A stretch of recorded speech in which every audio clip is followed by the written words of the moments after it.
We are tonight's entertainment. You will never find the more wretched hive of scum and villainy. Excellent! Hello everyone, welcome to an episode of the Movie Mania podcast, where we talk films past, present, and future. I am Sherman Trey White of Podcast Media, and joining me are the men, the myths, the legends. 1 year later and 50 episodes in, Trilbee, Bandit, and Mr. Sunday Movies! Yes, woo! Happy anniversary, guys. Yes, congratulations.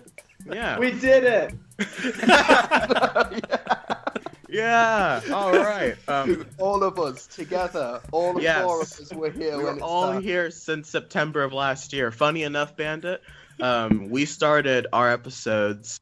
We started the podcast when you, Mr. Sunday, and Mason you did your prequel episode, and I think that was posted the same week. So that's how I know how to keep track on, like, I think you're about to hit episode 150 or something like that. And so that's how I kept track. Right, we are, yeah.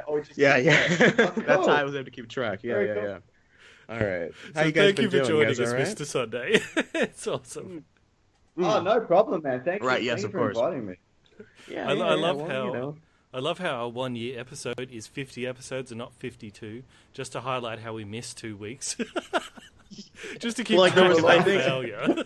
There was exactly 1 week. There was 1 week where we all just kind of didn't contact each other for some reason. Like, we all just decided just to kind of, like, psychologically take a break, and we all just decided, yeah, we're okay. I think we just did record one. Yeah, that Yeah, we we took were Christmas off. So Yeah, we Yeah, took you one need off for it. Christmas. You definitely Oh, need it, I reckon. You need at least that 1 week or a couple of I think weeks. Just I kind think of it was refresh. around the Batman Superman time, because I feel like I would have been a little salty that week, so I just decided not to show up. All right. Oh boy. Ladies and gentlemen, can I please have your attention? I've just been handed an urgent and horrifying news story. Cannonball! Come Okay, with ready when you me, and you'll be in a world of pure imagination. Ladies and gentlemen, last week, comic legend Gene Wilder died at the age of 83 after struggling with Alzheimer's disease. You may know him from movies like Blazing Saddles. He had a brief role in Bonnie and Clyde. Most may know him from things like Young Frankenstein. I grew up knowing him as Willy Wonka, or as I like to call him, "You lose. Good day, sir." Mr. Wilder was such a huge part of my childhood. Funnily enough, I've never seen a lot of his other work. I really only knew him as Willy Wonka. But my God, he was. He was in Blazing Saddles as well. He was in Young Frankenstein. Yeah, he was Oscar nominated in The Producers, which was his second that's film right. role. Oh, The Producers, yeah. That's right. I want my blanket! Give me the blanket! I caught a bit of Young Frankenstein on TV. It was the part where they were on stage and they're doing like this dance routine, and he's like tap dancing, and Frankenstein's going. I lost my mind. It's really great. sad. He's one of those great comedy actors where, surprisingly, they never had some horrible news come out about him. Like, and now he's a child molester. Like, he's. Yeah. I know that's a real terrible compliment, but It's a great compliment. A lot of Congratulations, you wacko- never diddled any children. Congratulations. a lot of Gene sort of Wilder's weird like, and he wacky never cooked a character baby actors seat. end up like Yeah, that, Gene Wilder's known as the man who never raped anybody. No, but honestly though, being completely serious though, it's one of those, like, 2016. I remember I texted my friends and family What about do you that. think about this, Mr. Sunday? Oh, he's not here. One of my friends. Yeah, sorry told me guys, this he is edited in after he left because we only have Mr. Sunday a limited time, so we're recording this after the feature. So Yes. that's why he's not talking now, even though this is the beginning of the podcast. and everyone kind of has that same feel of 2016 needs to stop taking away my childhood. We lost Alan Rickman, Bowie, Prince. We've lost a lot of people this year. And, this is probably the biggest one for me, with the exception of Alan Rickman this year, that whenever they won, I was just like, why? We lost R2-D2 as well. Just, Yeah. It's really sad. But he did leave behind a very good life. He lived a long life. And here's hoping that wherever he is now, he's in a world of pure imagination. But, I think yeah. What's different about, say, Gene Wilder's death and, say, Robin Williams or Alan Rickman is that I feel like Gene Wilder's legacy was already set in stone. He had nothing more to prove, whereas maybe Robin Williams, Alan Rickman, maybe it felt like their best days were not behind them just yet. Like they still had more to do. But Gene Wilder, I think, I'm not just saying this because he's dead, but I think that his performance as Willy Wonka is, hand on heart, one of the best movie performances ever. And I've actually thought that for a while. I'm not saying that just because he's died and I want to be Mr. Popular, but it's because I rewatched it the other day and it's such a, you can see the gears turning in his head every frame he's on screen, and his introduction when he walks out of the factory and his cane gets stuck in the stones and he rolls forward. That was his idea. He contributed so much to that character and all the mannerisms and the quirks, and it's it gets a bit weird when Willy Wonka's office is just literally comprised of half of everything, and it's like, okay, that's a weird influence. That tunnel. And the tunnel and the weird Wonka vehicle which spews cream everywhere. It's a weird film, but he's amazing. Such a difficult performance to pull off because he's got to have that whole heart of gold lovable side, but then he also needs to be a bit of a dick throughout that movie the different kids. So to balance like being a dick but also still lovable is really difficult to do. Johnny Depp couldn't do it, but Gene Wilder. No, Johnny Depp was just weird and creepy. Like I went back and rewatched it as well, Willy Wonka this weekend, and I'm still correct. He still definitely murders Augustus Gloop. He definitely kicks him into that chocolate river. Yeah, I'm serious. Like. And Augustus's mother is like, he'll be made into marshmallows in 5 seconds. That's absurd, woman. Unthinkable. Why? Because that doesn't go to the marshmallow room. It goes to the fudge room. He was right on the thing. No, wait, so stop. Funny. Come back. And like, Help, and then police, murder. he turns to his mom. He's like, I'm sorry. I love just like, you know, and you're right about the little smaller mannerisms, like, you know, during his song about pure imagination in that room, you know, something as simple as the way he eats the cup at the end of his song, just certain things that you wouldn't usually think would be comedic are done in a way to where they make you giggle, they make you smile. I guess now they just kind of make you sad when you realize that he's gone, but it's such a heartfelt performance. You see the twinkle in his eye all the time, and he's everything he says is pure gold. I'm just trying to think when Augustus is going up the pipe. The suspense is terrible. I hope it will last. And he's eating. It's a wonderful quotable performance. He still makes me laugh. Yeah. Good on he's great in The Producers. He's great in Young Frankenstein. I like him in Blazing Saddles too. Frankenstein. Yes. Blazing Saddles is great, where he's like, fastest gun in the West. He's like, I must have killed more men than anybody. Everybody came around to challenge the fastest guns in the West. He goes, one day I hear this, reach for it, mister. I spin around and there I am with a face-to-face with a 10-year-old kid. That was it. I threw my guns down and walked away. That little bastard shot me in the ass. Telling the story about how he just quit, threw his guns down. It's like, the kid shot me in the ass.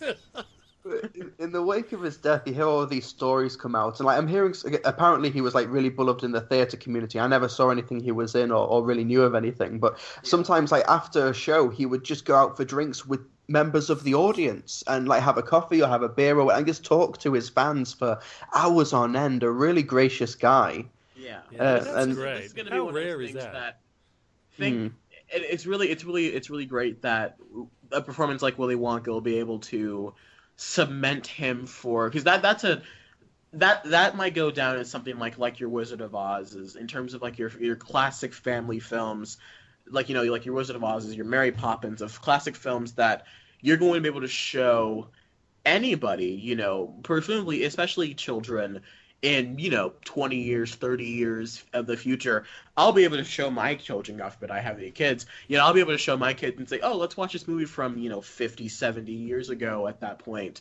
And they'll be able to see it, and they'll be able to realize how, you know, it's one of those things like Richard Attenborough in Jurassic Park of where he's gone now, but he will live on no matter what he's done. He'll live on through a specific role, like Alan Rickman as Hans Gruber or Snape. You know, Gene Wilder will live on through because, you know, some kids might not want to go back and watch Blazing Saddles or Young Frankenstein, but you can always go back and show kids Willy Wonka. And I think that's a great thing that he was able to pull off. So shines a good deed in a weary world. That Yeah, was I'm just quoting the film. Yeah, I know. But remember what happened to the man who got everything he wanted? He lived I happily killed ever him and stole all his possessions. Yeah. I stole his chocolate factory. I like That's to the imagine- nostalgia critic version of that. Very good. Oh, I like to imagine like he's up there, he's resting wherever he is, and he's just like he's just screaming at everybody. He's just like, but Sarah's like, "No, you lose. It's my spot now. Good day, sir." He's taking over. I said He takes good over the day. afterlife. It's all all right. there, black and white, clear as crystal. We make fun of him as a meme, but it's only because we love him. Yeah, absolutely. All right, guys. Well, Yeah. we had some homework, didn't we? Yeah. Mm-hmm. This week, each one of you has a homework assignment. Your homework is to listen to some real music, get inspired. Is this your homework, Larry? Down with homework? All right, guys. This is the homework portion of the show, in which case we talk about the films that we were either assigned to see or were supposed to see. May I go first? Yeah, Sure, go for it. Go for it. All right. So. I mean, no. Good day, sir. You lose. All right. So. Jesus. You know what we forgot to do when we were talking about Moana? Do a rock joke. Oh well. Anyways, Yeah, 'cause we do want every time a rock story comes up, you won't be tricked. Like we I need really, to. I was gonna try to trick Mr. Sunday Moves into doing it, but oh well, never mind. That's a No, no. one-time opportunity that's never gonna happen again. But anyways, I saw The Gift finally, and I guess we'll go full spoilers for The Gift. Because someone, you know what? Give me 30 seconds. I think there's someone at my door. I You thought guys that go was ahead and keep Bandit, talking. like making scary noises. I'm sick of talking about the gift. Yeah, That that should be fun. was very, very creepy. There's no one at my door. I'm pretty sure someone just walked by or whatever. Because, oh boy. Anyways, Maybe all right, it was the guy leaving a gift. Oh, see? Now I'm looking behind my shoulder because I'm like, I'm not facing my door. Man in a I'm like- monkey I'm in like a- costume. The guy in a monkey Stop costume. it. Yeah. See? Now I'm getting nervous. Now I'm all freaked out because it's nighttime over here. Okay, so anyways. Did you guys start another movie, or were you guys at an edit point, or? No, we were just talking about what we're going to do with time of recording for next week. You know, with Trilbee and all that. Oh. But anyway, Oh, finish your thought about the I was gift. gonna say if Shelby's not gonna be here, we just record it I can record at 7 o'clock. Anyways, so you can have more time to get sleep in. Anyways, yeah. So I saw The Gift, and we'll go full spoilers. And all I can say is I did not expect it. I heard so many good things. I heard how great everyone loved it and how it was, had a great message to it. But I don't know what exactly I expected. But I can say that what I expected was not this. And I mean that in the best way possible. Like, you think you're going to get a stalker film about a creepy guy who's trying to tear apart this family, and it's what that is what it kind of is at first, but then it becomes this anti-bullying story. Yeah. First, you think it then becomes like the story about forgiveness, but then it suddenly becomes the story about revenge, and you realize that the whole time it was always about revenge, Yeah. and it's just and just this. Joel Edgerton, for a first-time director, I'm not sure if he's written things before, but like he wrote and directed this film, and as someone who was an aspiring filmmaker, I can only hope that my first Hollywood film will be anywhere near as good as something that what Joel Edgerton has achieved here as his feature film debut. It was. I'm really upset I didn't get to see this last year because it definitely would have made my list for best movie of the year. Last year was a great year Bandit. for debut filmmakers. Like Alex Absolutely. Garland for Ex Machina, Damien Chazelle for Yes, Whiplash, sir. Joel Edgerton for The Gift. Yes, sir. I mean, and since we're going full spoilers, both of you guys have seen The Gift, and when he opens up that final package from Joel Edgerton, and it's the video of him in the monkey mask, and you think, oh man, he raped his wife. Oh man, it's not his kid, and then, excuse me, and then he calls him and says, no, I didn't touch her. I was like, oh, okay, so he was only trying to mess with him. He's like, or maybe I did, maybe I didn't. I was like, oh, you sick son of a gun. Oh, you sick bastard. Like, you realize just, how, and it's that message of how powerful words can be. It's like, maybe I did rape your wife. And how a simple idea like Inception like that can drive a man to lunacy. And it's Yeah. I like to However- imagine that Jason Bateman just went home and killed himself. But at the same time, yes, a blood test, very simple. Yeah, It's a I was very going to say simple DNA away. test. It costs like $100. They just take a swab of saliva from inside the kid's mouth.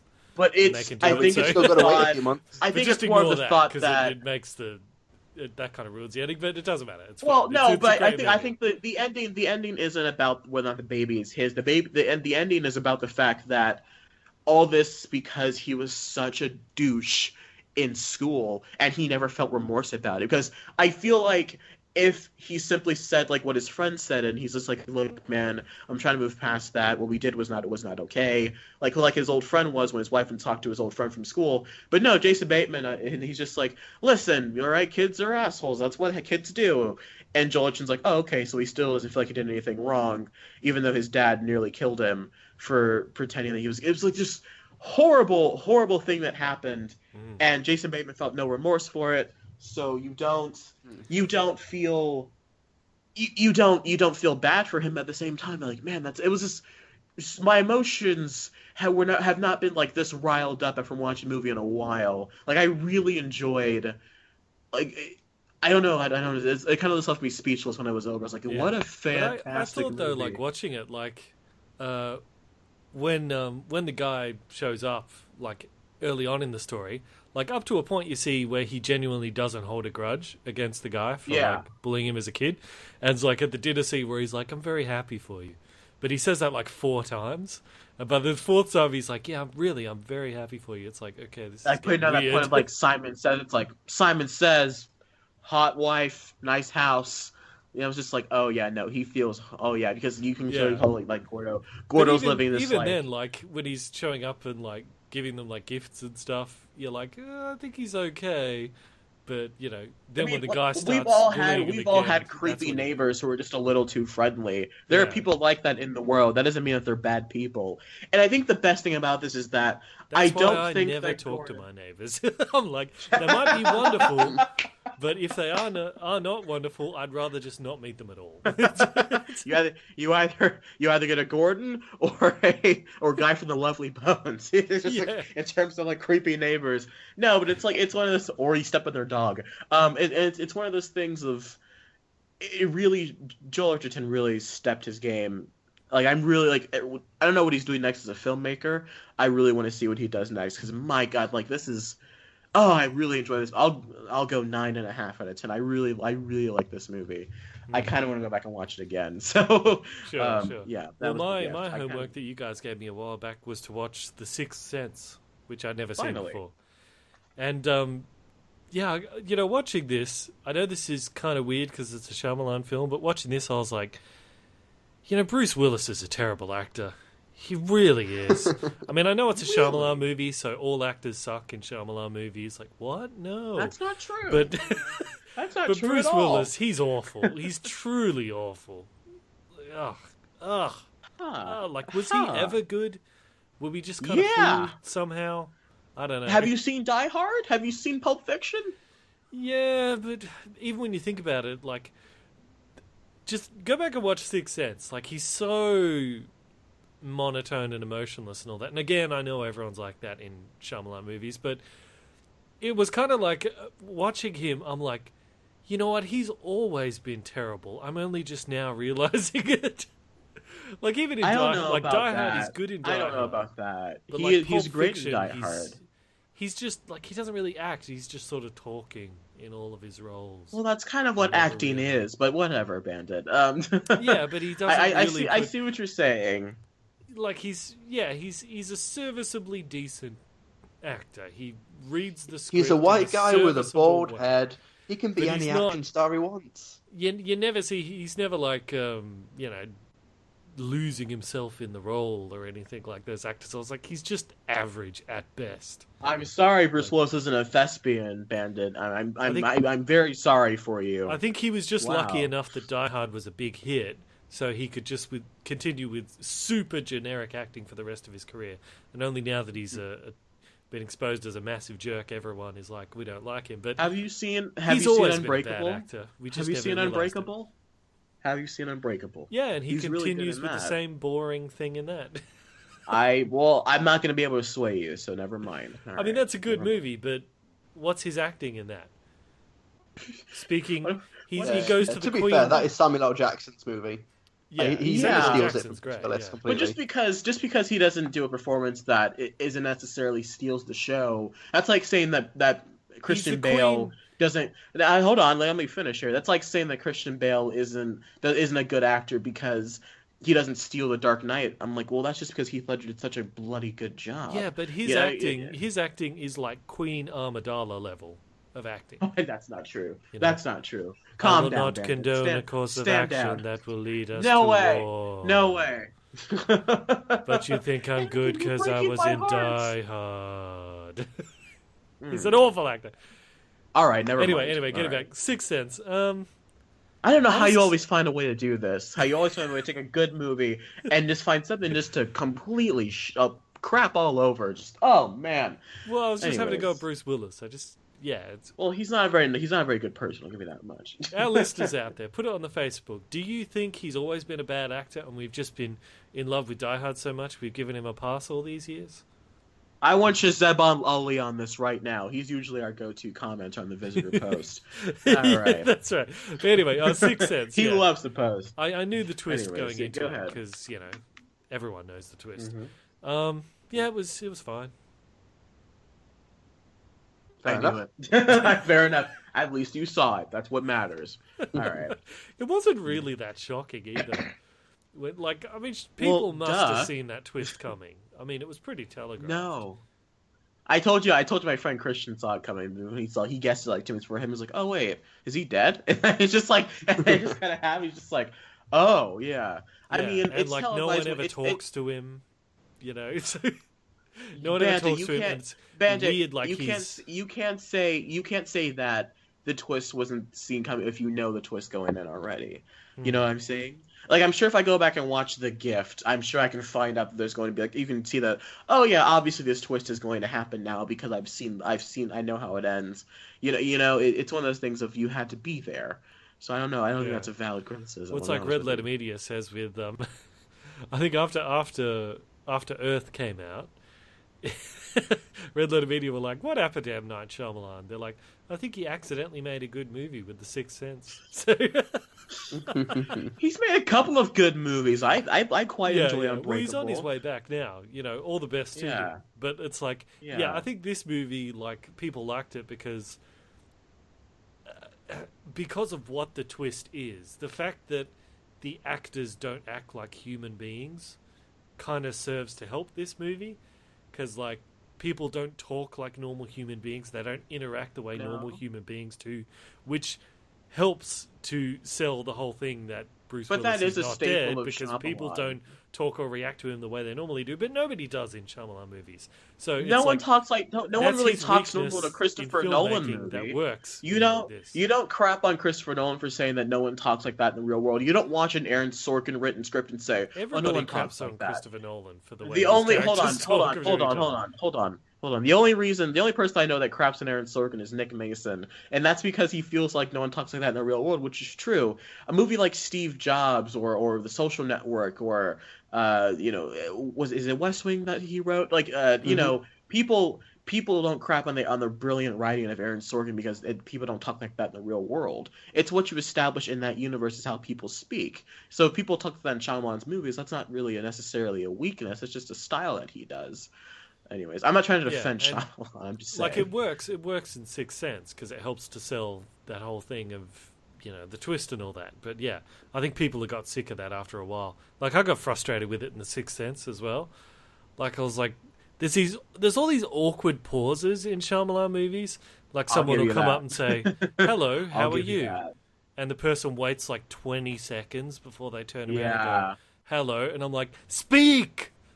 There's someone in front of you. Science is guilty of a lot of, like, weird pan-overs to continue the conversation. Yeah. And, like, weird... Like, he does do that quite a bit. Yeah, and it's fine. I don't like science. And, like, if you got one character that's a weirdo, have them do it. But in Shyamalan's movies, everyone in the whole world is weird. In Shyamalan's movies, he is the weirdo. Yeah. Shyamalan's always the weirdo. He's either the weirdo hero that saves the day. Yeah, all right. But they don't also, like... They could have ironed out the rules of what ghosts can and can't do in this world a bit better, because it's like this kid boy. sees the ghosts. He Oh, sees the boy. ghosts. No one else sees Yeah. them. And they set up the whole thing of that, like, it's kind of colder when they're around and all that. And I'm like, good. Yeah. But then there's moments where they, like, actually physically move things in the real world.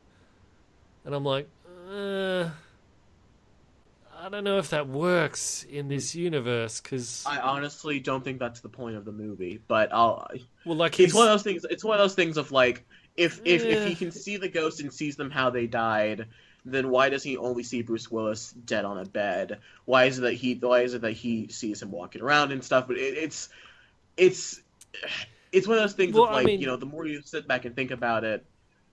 Well, the thing that got me was the moment where the kid runs and hides in his little tent thing, and the ghost unbuttons the tent so that it can get in.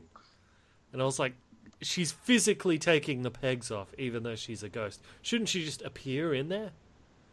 But I was like, okay, so they can physically affect things in the real world, even though they're not aware of the real world. I don't know.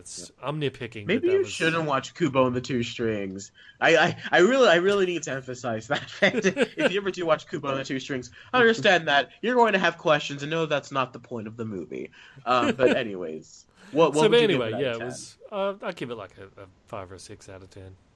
Right on. That doesn't surprise me at all. Okay. Sure. That's like an average thing. It was an average movie. Yeah. Like, I didn't see absolutely. it. I'm sure when you see it in the height of all the hype and everything, and when you don't know all of the Shyamalan annoying tropes, like you don't notice them because it was out at that time, then I can totally get why people were like, whoa, that was It's amazing. the Armageddon effect. I can't go back and watch Armageddon because Armageddon's kind of trash. But if everyone, I know people that love that movie, I'm like, well, it's just a Michael Bay movie shot in the 90s. It's kind of trash. So I can understand where that thought process is coming from. Fair enough. Trilbee, you haven't said much. What do you have for I've just not seen The Sixth Sense for a long time, so I can't really comment on anything. Yeah. It's not like Harry Potter where Plus I'll it's- passionately defend it from Bandit's rage. Yeah.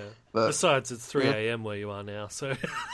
It's 3:30. Not gonna lie, last night I got absolutely wasted. I had 12 whole alcohols, and then I've got to record a podcast. It's been a long weekend, but this week I actually saw a few good comedies. I saw Popstar, Never Stop, Never Stopping, and I saw Sausage Party.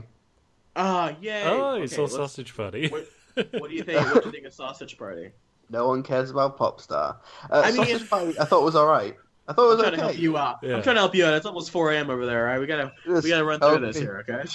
I need some sausage. No, I thought Sausage Party was all right. Yeah. Yeah. It wasn't as mind blowing as I thought it would be. I thought that maybe if I hadn't seen the trailer, the initial shock value of the food being destroyed and killed by the humans would have been more impactful. Yeah. I also think that because the movie opens, like the very first word is a cuss word. Yeah. And then all of the food is swearing and effing and blinding and everything. And then the movie doesn't go anywhere else from there. Like it plays its adult hand way too early, so that when things are meant to be escalating towards the end, it doesn't feel like it has escalated. It just felt like more of the same. Really? I don't know. You didn't think the feast at the end giant kind of food escalated orgy, things? or like the douche up the guy's butt wasn't like an escalation? I love that douche Well, character. spoiler by the way. To Trey. be fair, Come on, all right, what right the on. douche did to that juice cup. I think because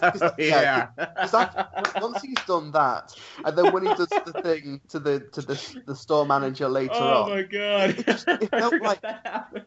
it felt like halfway through the film, like when they do show what happens to the food when it gets taken home. That should have been the turning point, but instead, because the whole duration of the film was this whole supposedly edgy. Like, I enjoyed it. I thought it was funny. I didn't think it was. Not all of the jokes landed, and I know a lot of it is just meant to be simple food puns, which the douche does actually point out a lot of the times. Like whenever he makes a food pun, and then it's like, "Did someone say my name?" It's like, "Not you!" Like, there was a lot of that. I often swear to God, man. I love that scene with the juice box and the douche. It's like, I'm telling you, bro. If you tell anybody about this, I'll have to kill you, bro. I love that. I really like that douche character. He might be my favorite part of the movie. I think that the whole subplot with Michael Cera and the stoner, I thought that was like dead on arrival. Like my screening was silent throughout that entire Was that scene. Michael Cera? Like, Michael Cera was the deformed sausage. Oh, see, now it makes sense. Okay, I thought it was like Josh Gad or something. Okay. And James Franco was the stoner. Yeah. But my screening was silent throughout that entire scene, and it just felt so dead on arrival. Right. And apparently heroin is what helps you to cross over into the other dimension. I did like the bit of chewing gum that was like... That was like Stephen Hawking. Stephen Hawking, yeah. He has crossed into the other dimension. Yeah, that's great. Drugs put you to the fourth dimension where you can see food. I'm like, all right. It just felt like because I've been watching Seth Rogen and Evan Goldberg comedies for a long time, and it just feels like they should be smarter than just the guy's high and that's the joke. Didn't you like all the political and religious satire? No, I did like it. It just felt a bit too simplistic. No, it felt a little sophomoric to you, where you're just like, you get the joke, but you feel like they didn't go anywhere with it. Yeah, I felt like it was an interesting idea, and I think maybe with more interesting characters, it could have been taken further. I'm not expecting a sausage called Frank to be a really complex and deep, nuanced character or anything. Right. But it just felt like the idea was funnier than the execution. Like I recommend the film. If people say, "Shall I go see Sausage Party?" I'll say, "Yeah, go see Sausage Party," or maybe just catch it on DVD or something. But I'd recommend it. Like I'd give it like 3 stars or something. I liked it. Hey, Trilbee, we're not too far off then. Did you see it on your own or with other people? I saw it on my own, but my screening was full. All right, yeah. Just because, like, in comedies, you always laugh if you're seeing it more with a group of people. That is true. I saw the night before, it. And I was just laughing throughout the whole of that, and that was the last Seth Rogen, Evan Goldberg comedy, but that bombed at the box office. Can I jump onto that with you for a second? Because I don't feel like spending a whole lot of time the night before, because I also saw The Night Before as one of my homeworks this week. What a coincidence. I wasn't a huge fan. Well, I mean, it was on cable, and I was going through a bunch. I'm like, well, let me go through all these movies I missed last year, and we'll get to some of the better ones later on. But quickly on The Night Before, I really wasn't impressed, and my only issue is that it felt like there was so much going on in that film.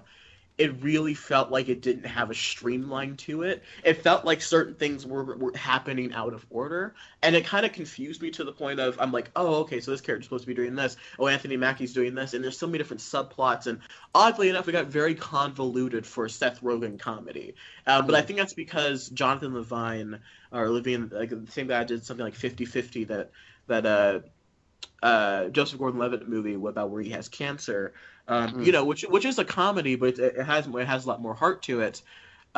He directed and co-wrote the film, and I think also helped develop the story.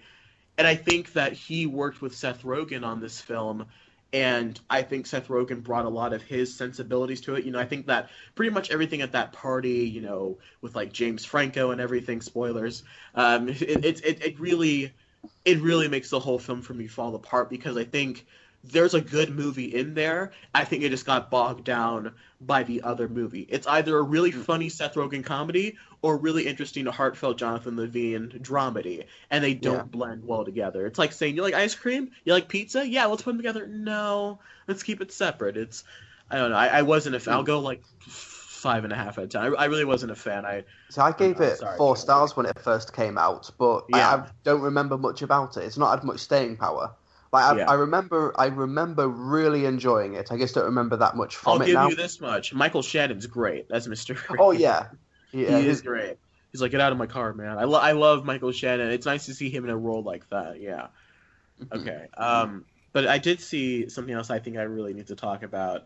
I saw What We Do in the Shadows, which I'm not sure if you've heard of it, Bandit. It's from the same guy that's doing Thor Ragnarok. And what essentially is, it's a found footage, like, mockumentary style movie, kind of like Spinal Tap, and it's a camera crew following the daily life of these 4 or 3 or 4 different vampires, and it's what they do in their everyday lives, and it's really, really, really funny. I thought Trilbee was overselling it when he was talking to me about it, but my God, I was messaging Trilbee while I was watching, dude, this movie's great.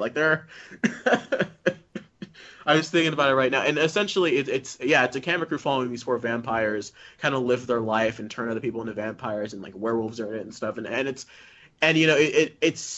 kind of like The Office meets Arrested Development meets Rick and Morty, just these different kind of comedic sensibilities that are really well done, and I think that anyone that wants to go out there and make a documentary and mockumentary, especially if it's comedic, I think they need to watch this movie for inspiration, and to show that you don't need a bunch of you don't need a lot of raunchy humor. You don't need a lot of swearing. While there is some in there, you don't need a lot of gratuitous anything to make a good comedy. Just have funny characters be funny characters. There's a bit involving newspaper and a couch. That is so funny. It's I may have ruptured an artery and made kind of a mess. I think Bandit, you need to see this movie. I'm hoping that you would appreciate this film the same way that I did. Sure. I'll give it a 9 out of 10. It's really, really funny. I think Jermaine Clement is in it. It's really funny, man. I was really all right, the two guys, Jermaine. Is Taika Waititi, who co-directed it with Jermaine Clement. He's also in the film. They're acting and directing.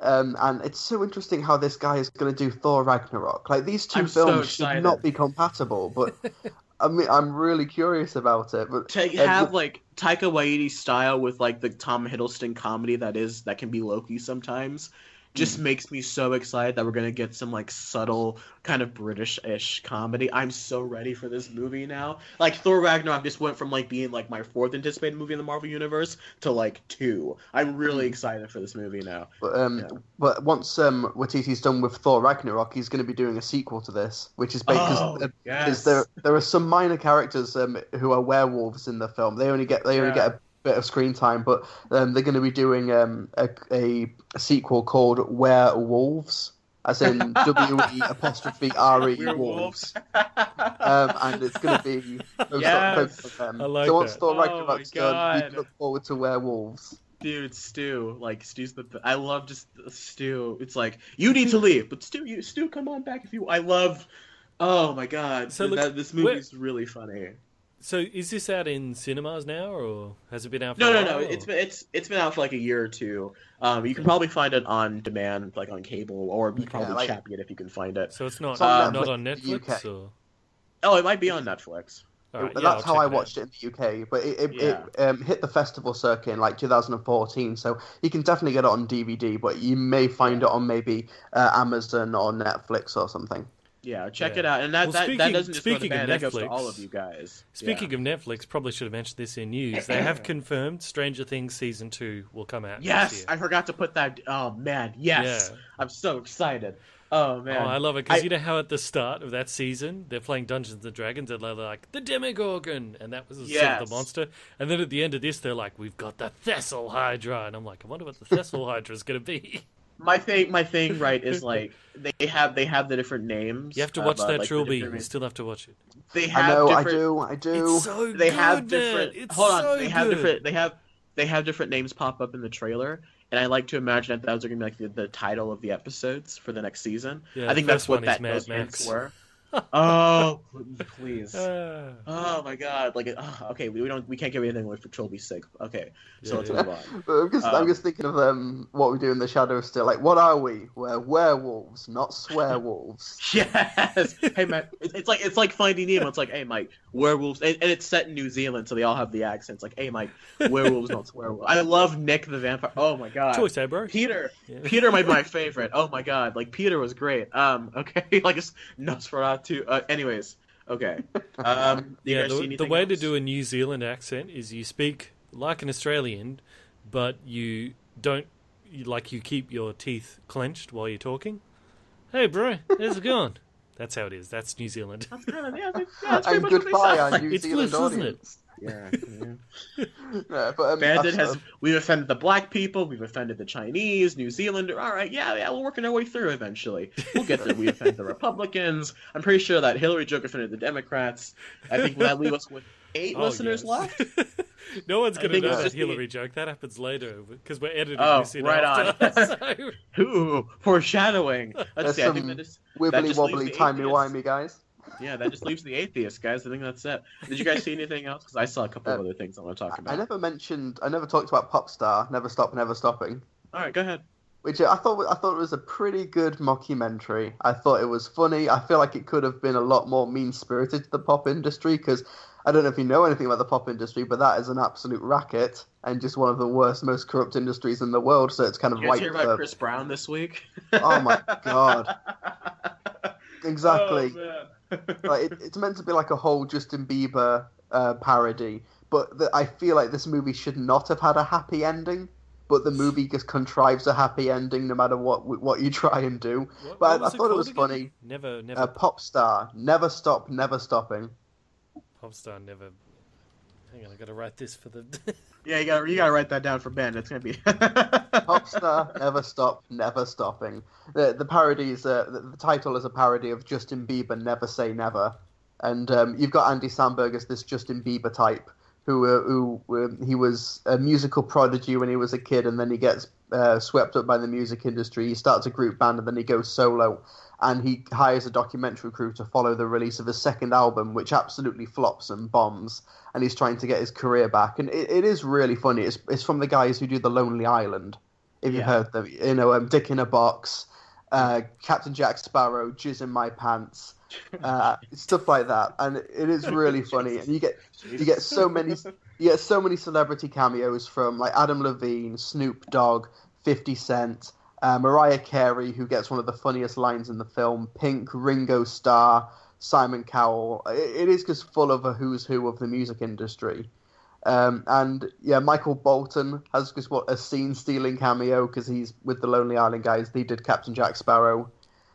Yeah, it's a funny film. I just feel like it could have taken the joke a lot further than it actually did. And I feel like because these guys are deeply involved in the music industry, they didn't want to take too many shots.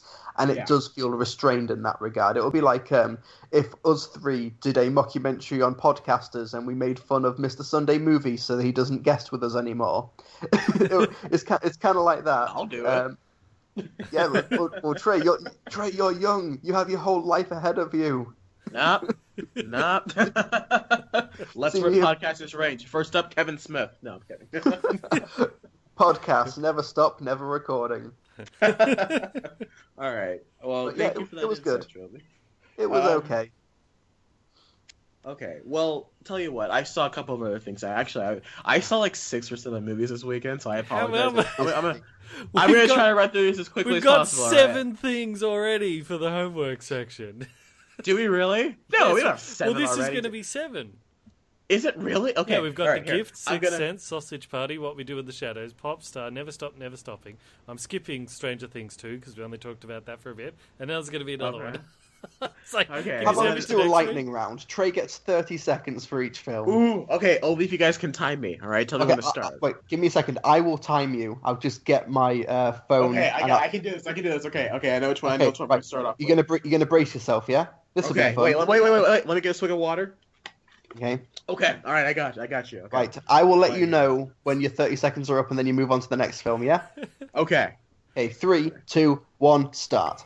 I saw Black Mass. I really enjoyed it. Johnny Depp did a really well done job as Whitey Bulger. Really interesting story. Joel Edgerton's great in it. Probably should have gotten nominated. Johnny Depp should have gotten nominated. The movie was really great. Coming back to his accent was weird, but I think if you like movies like Goodfellas or Wolf of Wall Street, it kind of really melds those two things together. And it's also really violent, but it's a really good film that I think if you enjoy crime movies, you should see it. And I give it like an 8 out of 10. Well done, Johnny Depp and Scott Cooper. I'm excited for what you do next. 28 seconds. Okay, now reset and go again. Go. I saw the Peanuts movie. Finally, the Charlie Brown movie that came out last year. Fantastic. At first, I thought it was going to be nothing but nostalgia fest, but it's not. The 2.5D animation style really works. See it in 3D if you have the chance. I really enjoyed everything about Halfway it. Through. It was really adorable. It had a really good message. It was able to move past the nostalgia. 8.7 out of 10. Yeah, I think that's what I said in my tweet. Yeah, 23 seconds. Okay, have you got any more? I have one more. Okay, one more. 3, 2, 1, go. I saw In the Heart of the Sea. Got 25 seconds left to fill it. You just gonna snore? 5.5 out of 10. Chris Hemsworth was good. The whale wasn't in it enough. Really boring. It's a shame because I love Rush. It's one of my favorite movies. Alright, I'm done. There. Hey, 20 seconds. Lightning round. Lightning round! We should do that more often if we're running overtime. Yeah, alright. I should include some thinking Like a music whistle? from like a game show, where they're trying to. What about the Jeopardy countdown theme, theme? Da-da-da-da-da-da, boom. I don't know if If I that's can find it, outside the Family UK. Feud. Or I'll put in that "Who Wants to Be the Millionaire" thinking music. Dun, dun, dun, Yeah. dun, dun, dun, dun, dun. Alright, well cool. then that's my homework. I think that means we're done here, yeah? Yes. I think that's all the homework I have. Well then we're gonna close out the show then, aren't we? Because I think Or move I on to don't need feature to do an presentation, outro. since this is being edited in after we That's done record. right. Everyone would have Wibbly skipped wobbly, this because they want to get to the timey-wimey. bit with Mr. Sunday.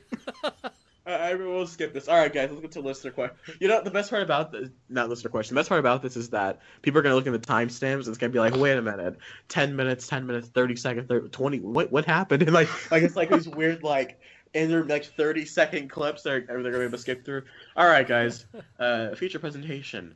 Mr. Sunday Movies, please take it away. And now, our feature presentation.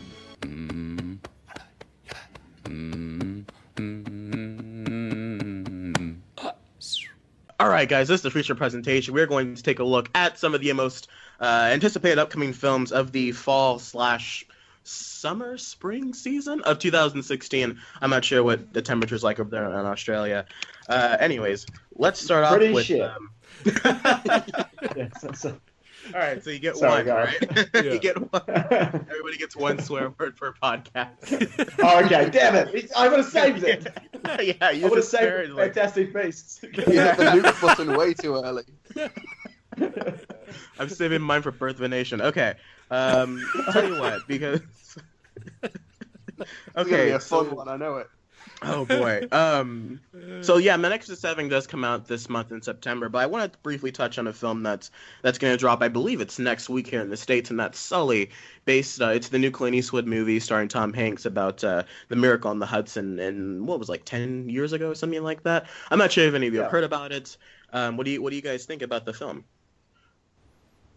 Who goes first? We're all never rusty happened. studying. Everyone always talks over each other. All right, no, that was a strange thing. Yeah, all right. Isn't that guy? That's. Didn't they start calling that pilot Mr. Chill or Mr. Cool or something? I have no idea. Because that's the story of the guy who landed the plane on the Hudson. Did you say? Yeah. Yeah, he's the guy where like the engines were conking out and he had like 5 seconds less and he's trying not to like kill everyone on board. And in the recordings, he's just like, "Okay, coming in for the landing." He's just like totally relaxed.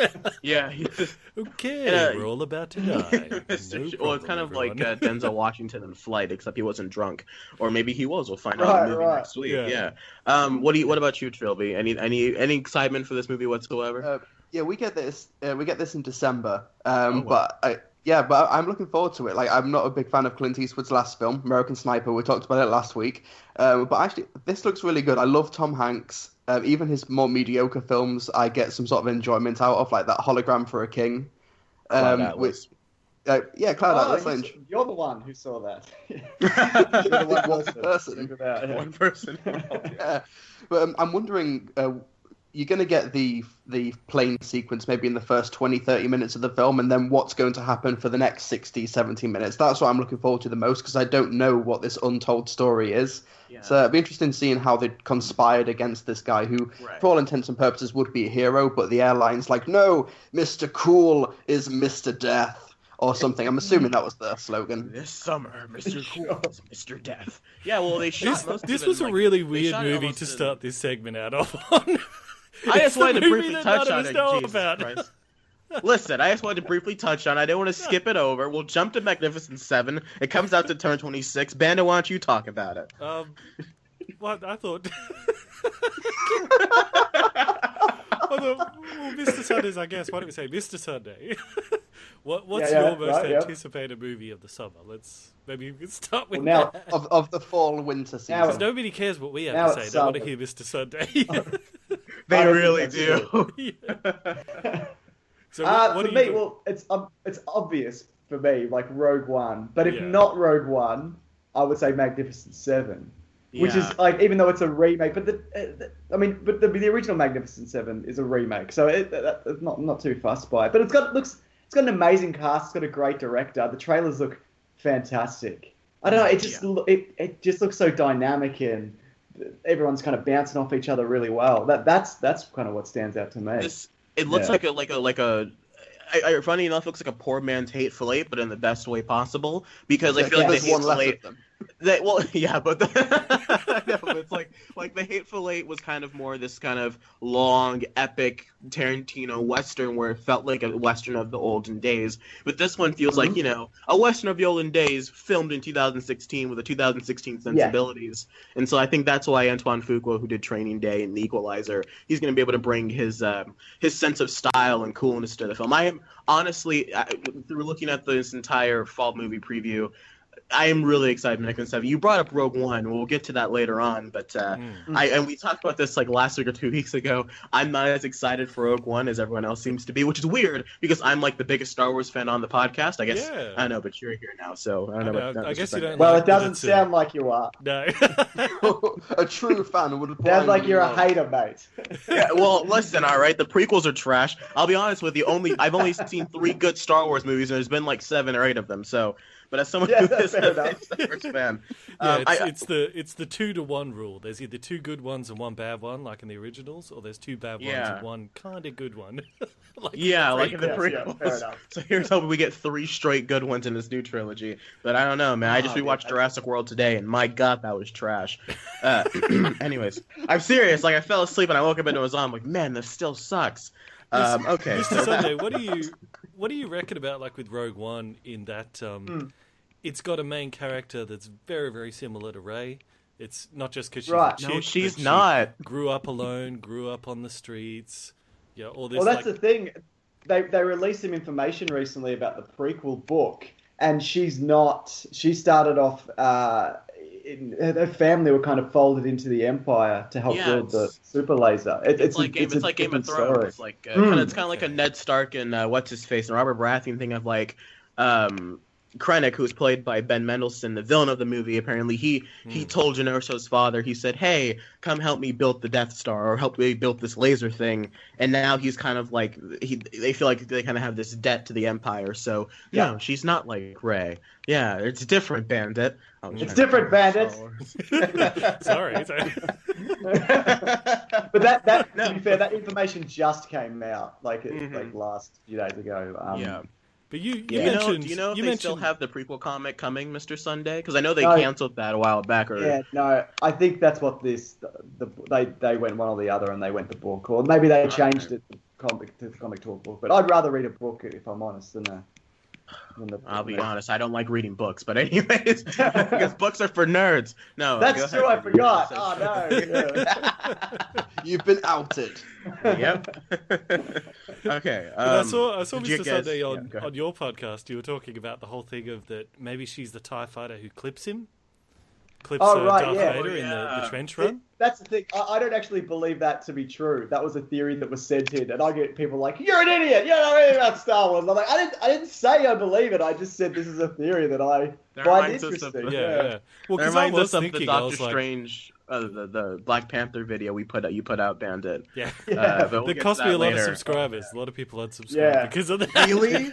Yes. People didn't. I feel like people didn't make it to the halfway point of that video. I feel like the point of that video is that we made I made a reference to the fact that in the 3rd Harry Potter movie there's a really, really black kid in it, and then like Bandit. I guess Bandit was like, "Oh, the video's too short, so I'll put on this joke about Black Panther being white," and everyone looked at that and just kind of tore us all to pieces. They started calling me social justice warrior because I was taking the position quote unquote too seriously. It was like just 200 comments just like, we're pieces of garbage, just horrible. I think a lot of people read that title as well and went, "Yes, oh, how dare you!" Like I think that's probably what I a lot put a of question mark in. I was trying to make it click. Not good enough. People try harder. People can't see him. You need the yellow arrow, the red circle. Yeah, make sure right. it's through. So yellow, that arrow. Is someone typing? Do you guys hear that? Sorry to derail the podcast for a second. The tappy tap. I'm like, is that me? No, it's not me. Anyway, sorry. Never mind. But with the Rogue One TIE Fighter thing, I was thinking, I like that idea that she's kind of been this mole trying to find a way to get at Vader all this time. But I was like, but during the trench one, she could have shot him a lot sooner. She doesn't need. Absolutely. But hey, it's still a good theory. It's fine.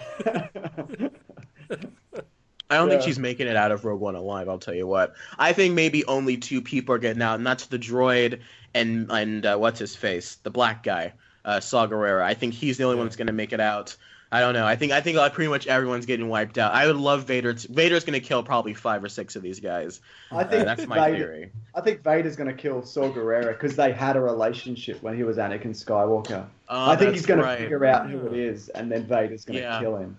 Oh yeah, that's true. Never mind. You're right. All right. No, I'm not. I mean, who knows? Maybe, but we'll find out. Which? How did he know him when he was younger?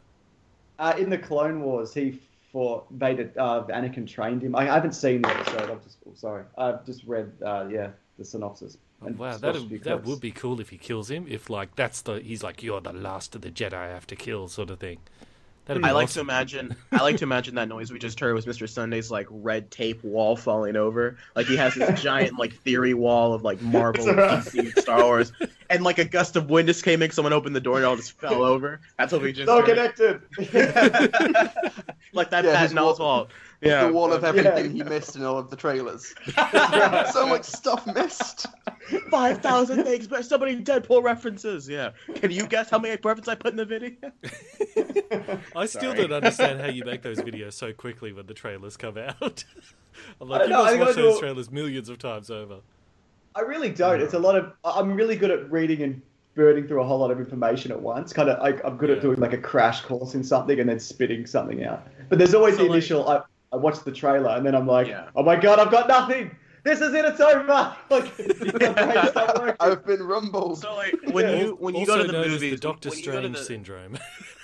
When you go to the movies and you sit in the theater and like the trailers start playing, are you just like turning to your friends and just like, did you get that? Did you miss it? Oh, that's 1. That's 2. I didn't miss that. I don't say anything. Like I don't bother people who kind of aren't into this stuff. Good. Like my friends don't. Like they're not really, most of them don't understand what I do or why. I hate those people that are just like whenever the trailer comes out, like, oh, I know the title of this movie. I'm like, that's good for you. I'm trying to watch the trailer, please. We all know it's Star Wars. Just let me watch the trailer. I imagine that Mr. Sunday is silent when the trailers are playing, but he's just got a big yellow arrow with him, which he just brings to every screening. Giant red marker, just like circling things on the screen. Okay, well that's a lot of Rogue One talk. Let's. Sorry, I derailed the whole structure. No, of that. that's fine. That's fine. I just knew everyone's going to be saying, "Why is it Mr. Sunday talking?" So I just thought.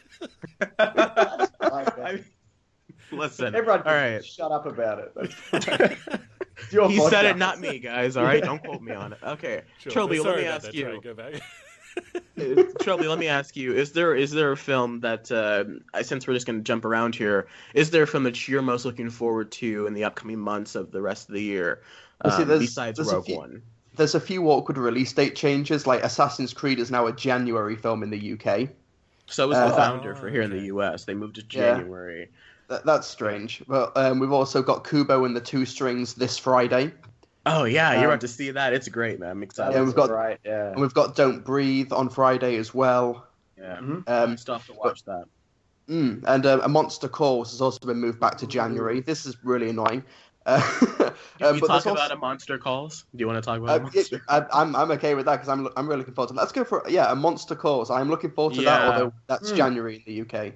Well, I think they moved it. It was originally supposed to come out, I think, this month in September here in the States. I think they pushed it back to like November, December here. Do either of you know Trilbee or not Trilbee, Bandit or Mr. Sunday? Do either of you know what we're referring to when we say A Monster Calls? The Liam Neeson is a tree monster one. Yeah, Liam Neeson is Groot's dad on steroids. Is a tree monster. I'm really looking forward to this one. I think the trailer caught me off guard because I think I first saw the trailer before Kubo, and they played it, and I had no idea what this was, and like by the end, it was like watching a Pixar short before the movie starts. And you're like, why am I crying before the credits roll? Like, what's going on here? And it's like, you know, like even before opening logo, I'm in tears because that trailer brought me to like. I'm really excited for that one. Felicity Jones once again making an appearance. Do you know what we're talking about here, Bandit? You've stayed silent. No, I don't. Okay. Well, essentially the plot. I don't know. Well, the plot of the movie essentially is that this boy is going to school and he's being bullied, and his mom. He's just having a rough time in his life, and from the looks of it, he kind of manifested his depression into the form of this giant monster almost, and kind of like a Pan's Labyrinth meets Bridge to Terabithia from the looks of it. And it looks very heartfelt, and I'm really excited for it, and I can't wait to talk about it on the show when I see it. Here's hoping it doesn't suck. Have you guys seen The Impossible, that movie with Ewan McGregor? Yeah, it's from the same director, and he's also doing the next Jurassic Park film or Jurassic World film. So Trey, you're looking forward to that. Yeah, well, I'll see how this one turns out and see how he handles a bigger budget. But I'm really I wasn't a fan of the Impossible, but Monster Calls looks like a much more intimate character piece, and the kid actor looks really good. We've got Toby Kebbell as the dad, Sigourney Weaver's in it, really good cast, and I do love Liam Neeson as this giant tree monster who is like, break the windows, kid. Yes, it's just like he's running after the bullies. And it looks like, I'm happy to see that this looks like a kind of a middle tier film, not like your $100 million movie, but a movie that is able not to just be an indie, but also be a mainstream film. And hopefully it does well, because Kubo's sinking right now and it's depressing me. But yeah, that's a Monster Calls. Anything? Let me go through here. You hear about how Liam Neeson almost got into a fight with this gang in New York City? This was going back a while. Well, tell the story. Stall. You're thinking of the start of Gangs of New York. You're thinking of the episode of Family Guy where Peter wants to fight Liam Neeson. No, he was jogging. He was jogging through New York City, and he hears some woman screaming, and he looks, and there's like those baseball nets in America, where it's all fenced off. Oh yeah. And these three guys had like cornered a stray dog and were like throwing rocks at it, and this woman's like, "Won't someone help?" So Liam Neeson runs over. I'll come to the rescue. Liam Neeson runs over and is like, "If you don't get away from that dog, you're going to be taken," or something like that. And he was ready. You're going to be taken. That's not even the quote. You're going to be take 3 in the sequel. Yeah, like he was ready to actually throw down with these three guys. And then like just then, this police car like comes around the corner and saves those guys' lives. And then he's like comforting the dog until they can get like the pound or whatever there to come and get the dog because it was all hurt. And then they euthanized it because it bit people. Anyways, I do like there's this recurring joke about Liam Neeson and Chuck Norris. It's like before Chuck Norris goes to bed, he looks underneath his closet, whatever, for Liam Neeson. I like that joke of like this Liam Neeson's so insane that even Chuck Norris is scared of him. Anyways, speaking of which, if there's any celebrity I would want to punch in the face, it'd be Chuck Norris. Yeah, he's just like awful. I thought you were going to say Liam Neeson. I was like, no way. Saves dogs. It's like if I would be the guy, I'd be like, yeah, I punched Chuck Norris in the face and lived. Yeah. Anyways. Yeah, he's also the good cop and bad cop in the Lego movie. He's a lovely guy. He's pretty great in the Lego movie. I love him in the Lego movie. I hope he's going to be in the sequel. Okay, let's jump to another film here that, funnily enough, in terms of all these big Marvel DC movies, this is the one that I've kind of been the most iffy on. That's Doctor Strange. I like that first teaser. I liked the way it looked at first, but my excitement for it has not risen above. I was just listening to our Comic-Con episode earlier, and you mentioned, you made a good point, Ben, of how it feels kind of like when a Thor movie was coming out, it's like, yeah, I'll go see it, but I don't expect it to be something as good as the Avengers or Guardians or Winter Soldier. There doesn't seem to be that much hype around Doctor Strange. No, I think I think if the movie's great, it might have the, because even Guardians before the movie came out had that kind of feel of like, I want to see what this is about, I want to check this movie out. And then once everyone saw it, everyone's like, oh, it's the best movie ever, so it just kept going and had legs. I think Doctor Strange might be like that, to where if it's great, people are going to go back and see it, and if not, it might be like Ant-Man, like, yeah, I made some money. What do you guys think? Well, even if it is like Thor, I actually really kind of like the first Thor. Yeah, I like Thor. It's fun. Second one was just meh, but I like the first. I don't like Thor 2. Anyways, Thor 2's trash. What about you, Mr. Sunday? What do you think about Doctor Strange? Yeah. I agree. Like it looks good. Like, you know, all the world bending and whatever. And, you know, it's a new kind of element of the Marvel universe. But on the whole, yeah, I'm just kind of like, yeah, no, it looks fine. It'll probably be all right. Like at worst, it'll probably be, you know, pretty good. Like that's how I say it. You know, I'm more interested in it than I am excited for it.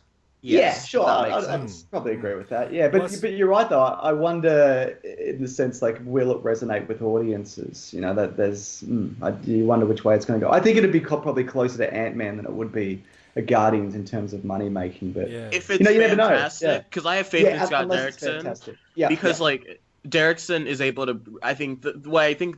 Excuse me, let's find my words. The first Sinister is a really. It's not a great movie in the sense of that it's a well-made film, but it's a great horror film in that it knows that how scary it can be.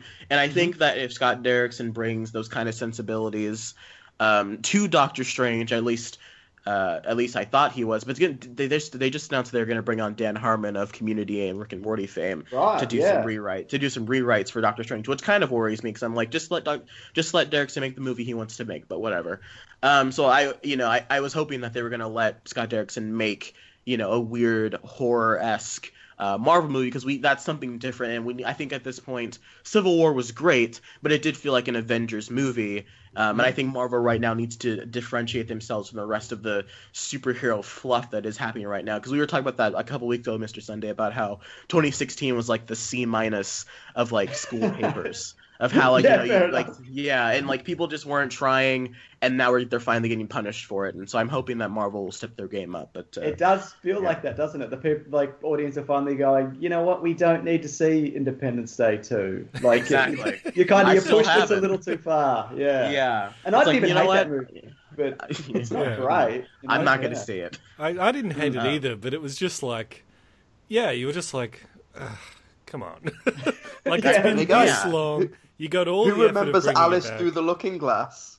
Hey, I like that. I liked it. I like that movie, Trilbee. You got to stop. Yeah, I quite enjoyed that. It wasn't bad, but who was asking for it?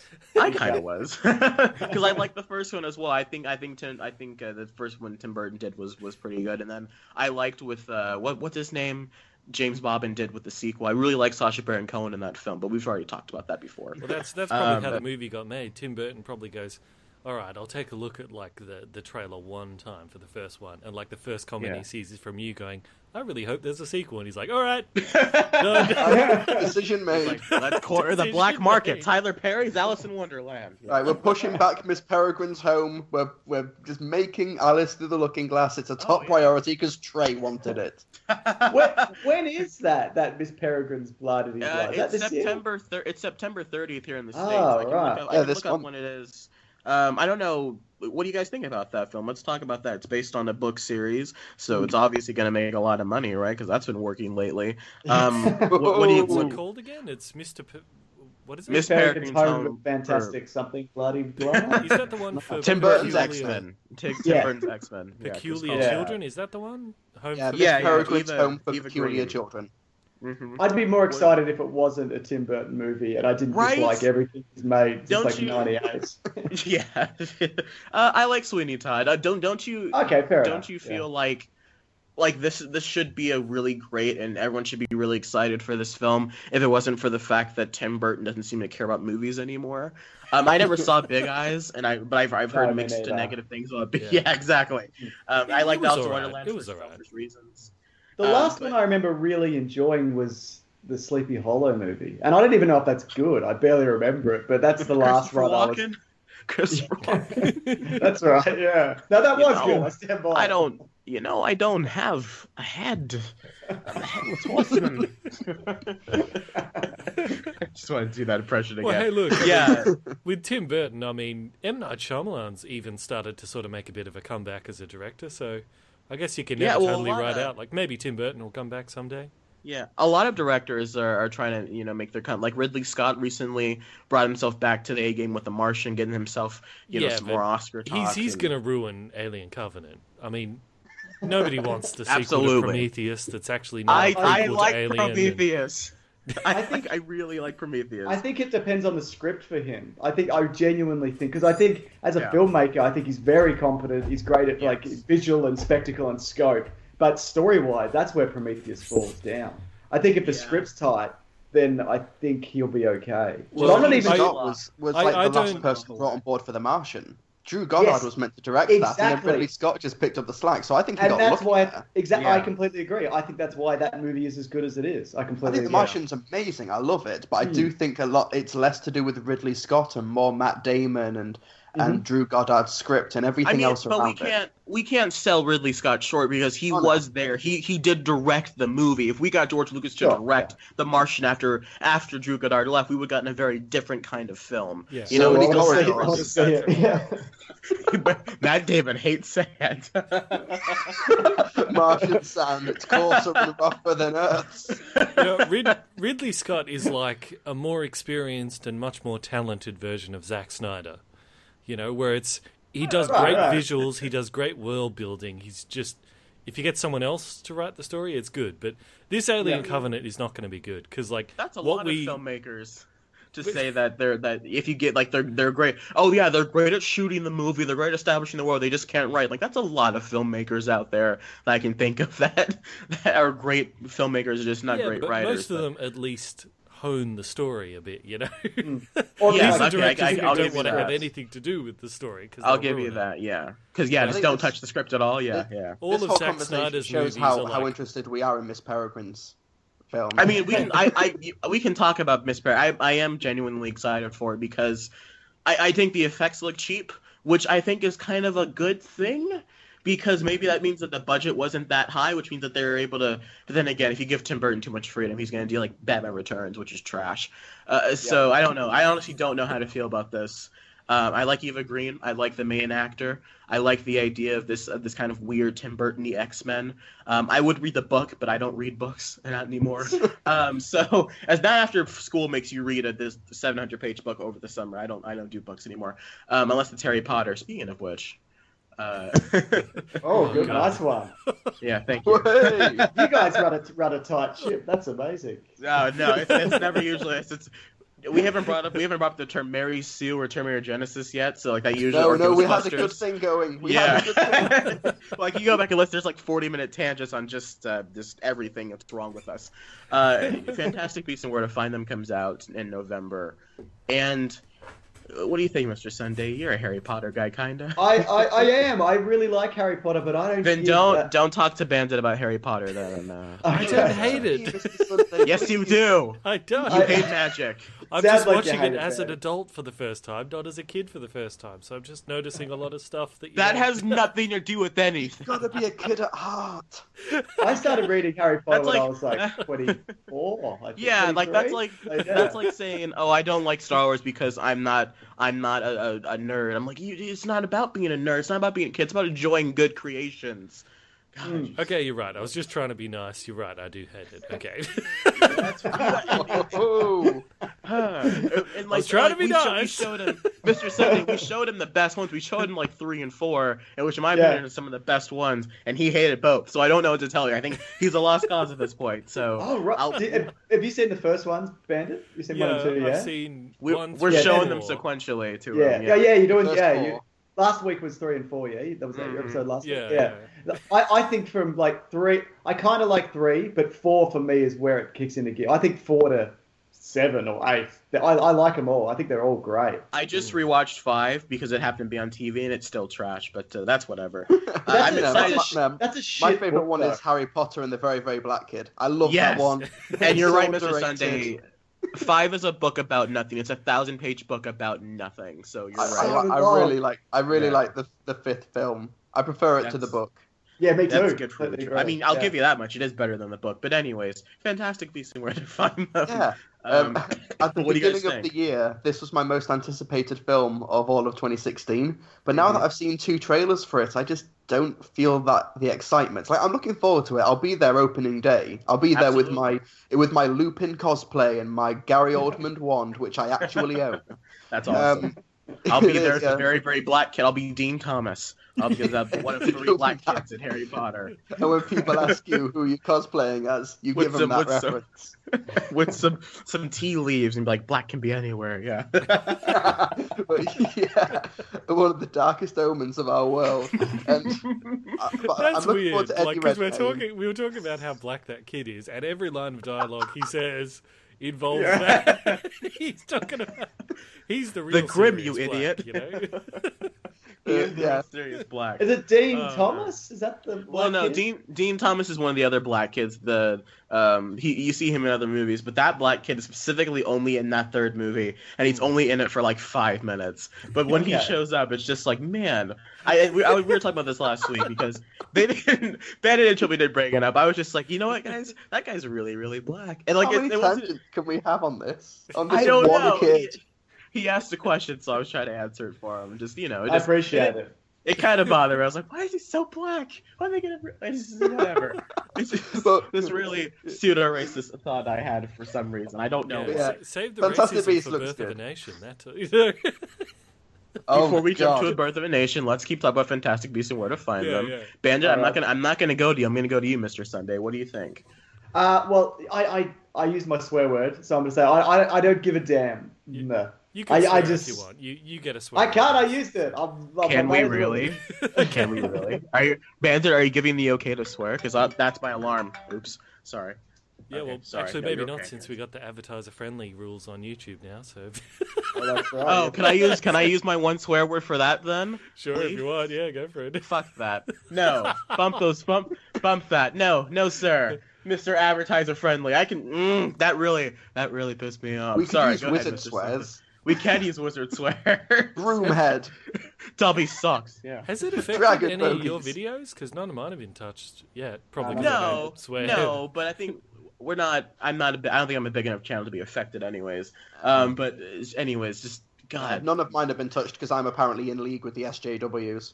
Yeah, That's right. it really angered me. But anyway, we keep it our Well, Mr. you shouldn't Sunday. have defended Ghostbusters. Big mistake. It's a Bandit fine going film, after you now. Bandit. It's a fine film. 4 stars, no regrets. I don't know about that, Trilby. I think I can't help you there. 3 stars at best. It's fine. So none of Fantastic you. Beasts. So none of you All right, guys are really Fantastic looking forward to Beasts. Fantastic Beasts. I mean, I still am, because I like David Yates as a director. I love Eddie Redmayne as an actor. I love everyone. Catherine Waterston's great. She was in Steve Jobs. My issue is that we haven't seen any of the quote-unquote Fantastic Beasts, and the more I think about it, the more I'm worried this is going to be a setup film to the rest of the sequels that they've already planned, as opposed to a standalone film, because they've already announced that J.K. Rowling's written the other 2 scripts for the sequels, and I'm worried that this is going to be like kind of like a pilot for. Like kind of like what The Force Awakens was, but in a lesser extent. I don't know. I have my concerns. I'll still be there. We'll still talk about it on the show because we're doing all this build up to it. It better be good. We've done so many episodes leading up to it. Could you? This could be like the Phantom Menace of Harry Potter movies. It might be. It could be. I mean, It how really many could be. how many prequels are good? Like really? Rise of the Planet of the Apes and X-Men First Class. Yeah, and Rogue One is a prequel. That's true. Hashtag Rogue One is a That's true. prequel. I have heard that. But I would argue that Rise of the Planet of the Apes and X-Men First Class are kind of reboots as well. Like they are prequels, but they don't adhere to the continuity as strictly as, say, the Phantom Menace. Not that the Phantom Menace even does in a lot of ways. No, for 1,000 years to oppose 1,000 generations. Yeah. Which is it? Yeah, it's Generations, because Generations came later, so therefore they retconned it. Anyways. Yeah. I love how nobody pulled up George Lucas on that. Like, nobody went, yeah, that's just change that one word. Like, that's people did, and then they got fired. Like, one guy did, he got fired, and so no one else said anything. He's just like, actually, I think it's that, well, you're fired, you need to get out of here. And then everyone else was just like, oh, no, it's good, George, you're absolutely okay. Isn't Temple of Doom a prequel? Yes, it is, and it's probably one. the second worst Indiana Jones movie. Let's see. Yeah, that freaked me out as a I like kid. Last Crusade. Kalima. I was not expecting Kalima. a hard pull out. Yeah, yeah, that's pretty intense for a PG movie. I think that, or PG-13, isn't that? Okay. Well, the Peculiar Children trailer freaked my nephew out with that that girl who has the mouth in the back of her neck and eats it with. That's eats the drumstick. disgusting. He was that like, that was disgusting. He didn't like that. Wait. So you could watch the Justice League trailer, and then like he sees someone eating a turkey leg and gets nervous. Anyways, yeah, it's weird him out. Yeah, that's weird. All right on. Okay. I briefly want to touch on this film called Deepwater Horizon that actually comes out the same weekend as Miss Peregrine's Home for Peculiar Children. It stars Mark Wahlberg, and it's about the oil crisis, not the oil crisis, the oil spill that came out. That happened. Actually, when I was in like 5th or 6th grade, 5 or so years ago. And it's from the guy that did Lone Survivor. Have you seen Lone Survivor, Bandit? Yeah, I saw it. Yeah. It's from the same guy that did Lone Survivor, Peter Berg. Same guy that did Battleship. Yeah. And so they're all coming together to do this film. I'm actually really excited for it. I'm not sure if any of you guys have heard of it or seen the trailer for it. I did actually like the trailer. I didn't like Lone Survivor that much. Like, you know that scene in The Simpsons when Homer goes over the gorge and he's tumbling down the hill for like 2 minutes? That's Lone Survivor. It pretty much is. They're falling down a mountain. The whole movie. That's like one scene in Lone Survivor. They fall down. It was like 90 minutes. Is it? I thought it was like at least 3 times. Maybe not. Do they fall? I thought they only fell once, because they get to the top of the mountain. And spoilers, of course. They get to the top of the mountain, they realize how screwed they are, and they all just kind of fall over. And then that one guy gets like pinned up against a tree, and you hear him like wheezing, and he gets like surrounded by like members of the Taliban or whatever, and they all just take him out. I love that movie. Anyway, actually, I did really like the trailer. Kurt Russell is in it, which means it will be good. Yes. Kurt Russell's awesome. As a planet, yes, just chilling around as a planet, drilling oil. Anyways, yes. Dylan O'Brien's also in it. My guy from the Maze Runner, Bandit. He's good now, isn't he? Like he got better.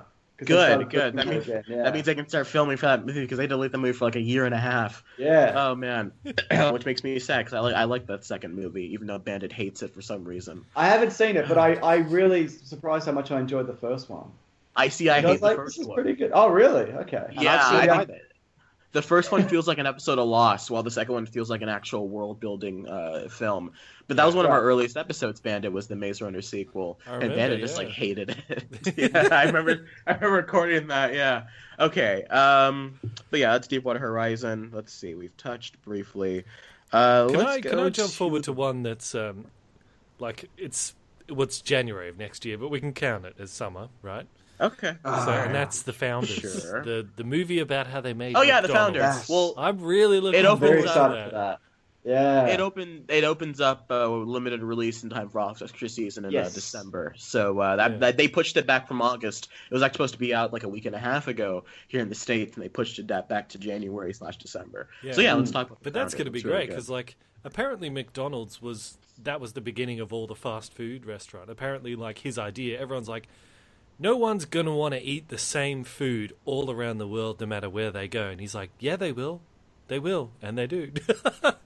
And everyone's like, why have you got the same menu in every restaurant? People go to different restaurants for different menus. He's like, no, same menu.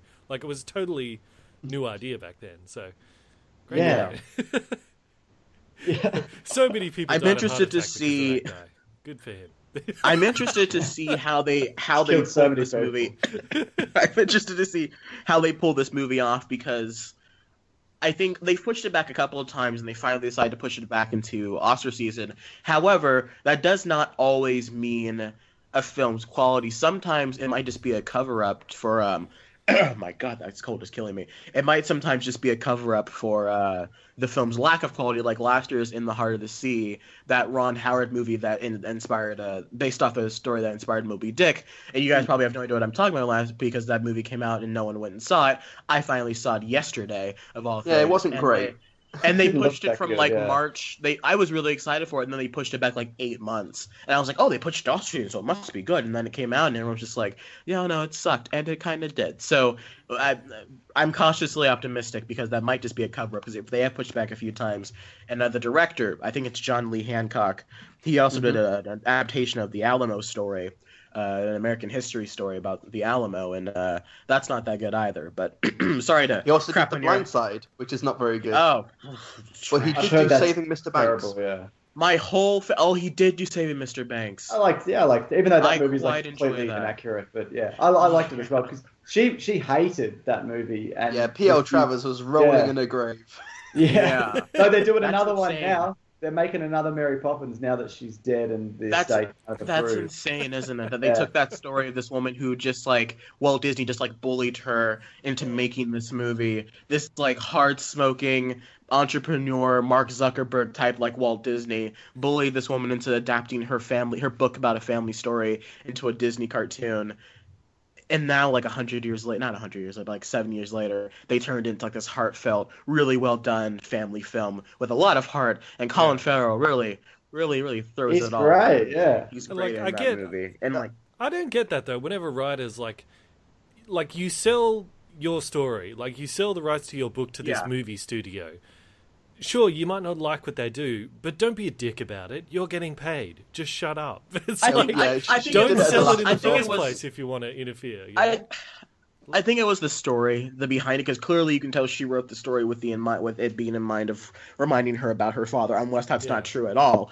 But if it is, I can understand how it means so much to her and how she doesn't want people to realize, she doesn't want people to think of that movie when she thinks of that story she wrote. So I can understand as a creator, I can understand how that. But the World War Z guy.